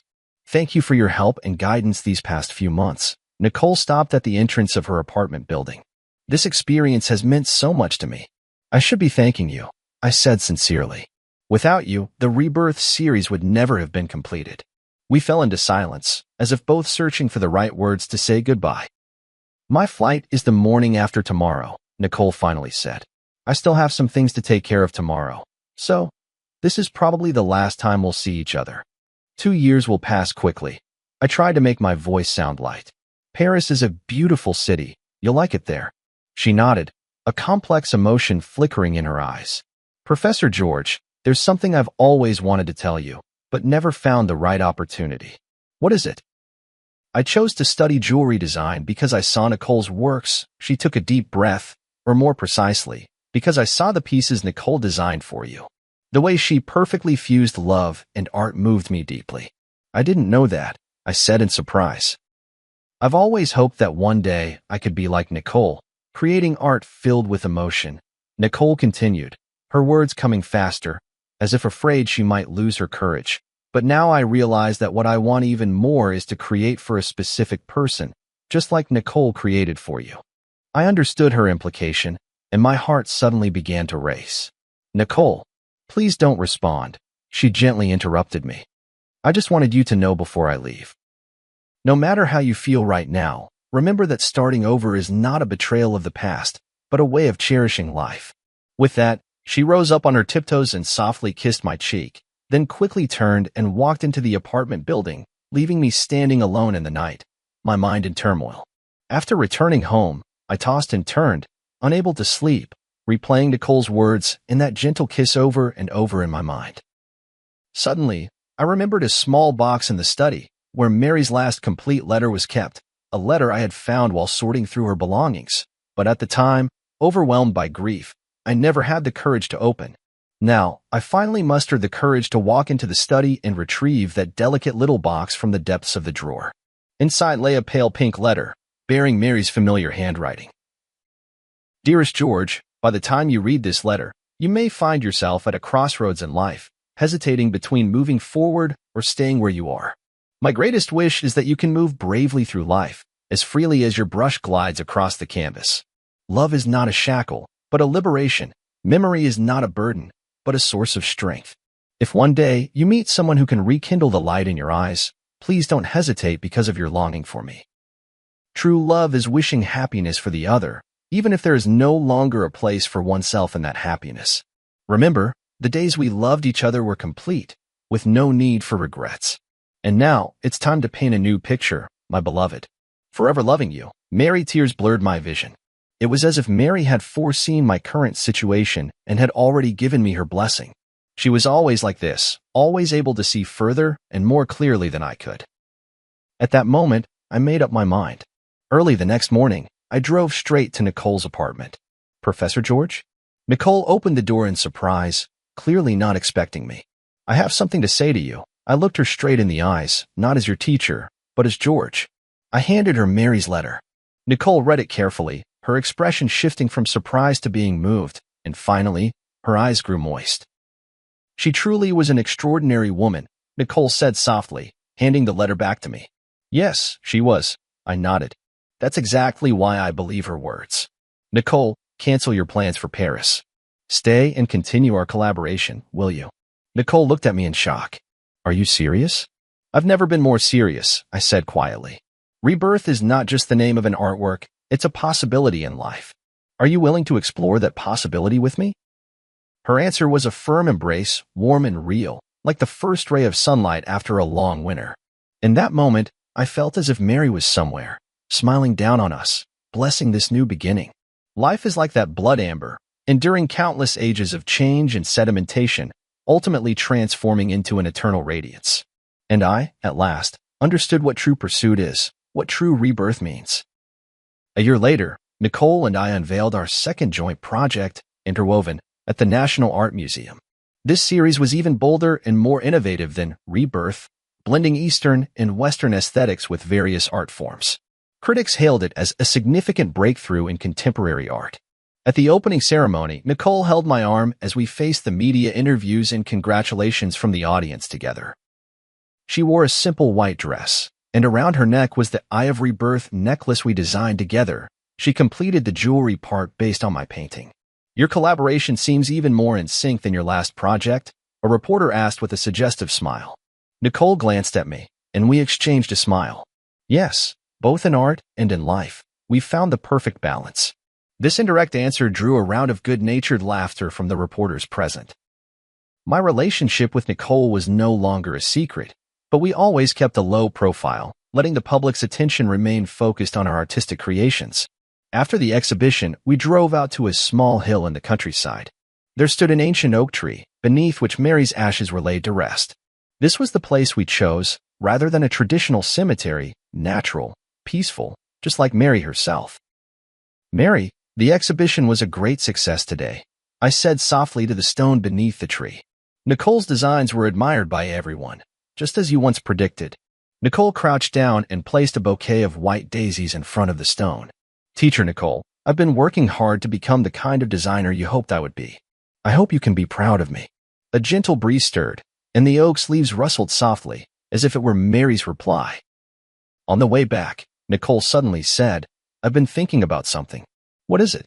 If that woman who pretended to be Ms. Nicole hadn't appeared, You might never have found the blood amber, never created the pursuit, and we might never have met. Her words made me fall into deep thought. Indeed, it was the series of events triggered by that deception that ultimately led to everything now. It feels as if, in the unseen, some force has been orchestrating it all. Perhaps that's the irony of fate, I said softly. Sometimes, the worst beginnings can lead us to the best endings. When I returned home, I received an unexpected package. Upon opening it, I found a delicate little box containing a handmade ring. Though simple, the craftsmanship had improved greatly compared to the pieces I had seen before. There was a note attached. Mr. George, thank you for your kindness and understanding a year ago, which gave me the courage to start over. Now I have found a job at a small jewelry shop, and my life is gradually getting back on track. This ring represents my gratitude, and I wish you happiness and well-being on your new path. Luna, I handed the ring to Nicole. After examining it carefully, she remarked, her skills have improved a lot. She truly has talent. Some mistakes in life shouldn't become permanent scars, I sighed. Everyone deserves a second chance. That night, we sat in the studio, discussing ideas for the next series. Nicole suddenly proposed a bold idea. I was thinking, maybe we could try connecting the different stages of our work to create a complete narrative. From eternity to quest, then to rebirth, and intertwined, they're actually different phases in a person's life journey. You mean? A complete story about loss, searching, rebirth, and integration, she explained excitedly, ultimately asking what is the most precious treasure in life. Love. I finished her sentence. No matter what form it takes. Nicole nodded, her eyes sparkling with creative fire. We could call it the forms of love, an unprecedented artistic exploration. Sounds like a long-term, ambitious project. We have time, she smiled, holding my hand. We have so much time. In that moment, I felt a powerful surge of creative inspiration, just like when I first began my artistic career years ago, filled with passion and possibility. But this time, I was not facing the blank canvas alone. 2 years later, the Forms of Love series was exhibited simultaneously in the world's 5 greatest art museums, causing an unprecedented sensation. Critics called it a milestone in contemporary art history, blending painting, sculpture, jewelry design, and other art forms to create an entirely new artistic language. The final piece of the exhibition was titled Eternal Ring, a massive circular canvas depicting every form of love in life, familial, platonic, romantic, and the love for art itself. The edge of the canvas was inlaid with gemstones of various sizes, and under certain lighting, these gems would cast light onto specific parts of the canvas, revealing another hidden layer of patterns. The centerpiece of this work is a massive blood amber. Through intricate optical design, the light it projects perfectly outlines 2 embracing figures. One is Mary, the other is Nicole, symbolizing the intersection of past and present, the fusion of memory and rebirth. On the closing day of the exhibition, in front of the Eternal Ring, I knelt on one knee and proposed to Nicole. The ring was crafted from the very blood amber Mary had once prepared for me, designed by my own hand and fashioned by the finest jeweler. This ring carries the memories of the past and the hopes for the future, I whispered softly. Nicole, will you be the eternal ring in my life? Her tears sparkled under the spotlight. I will. Amidst the cheers, I remembered what Mary once said. Love does not disappear. It merely changes its form. Yes, love does not disappear. It exists in memories, in art, in every rebirth and new beginning. It traverses time and crosses space, like that blood amber which, after millions of years, still shines, forever retaining the original warmth and brilliance of life. This is the answer I have been searching for all along. Between loss and gain, between seeking and rebirth, love remains constant, only appearing in different forms along the journey of life.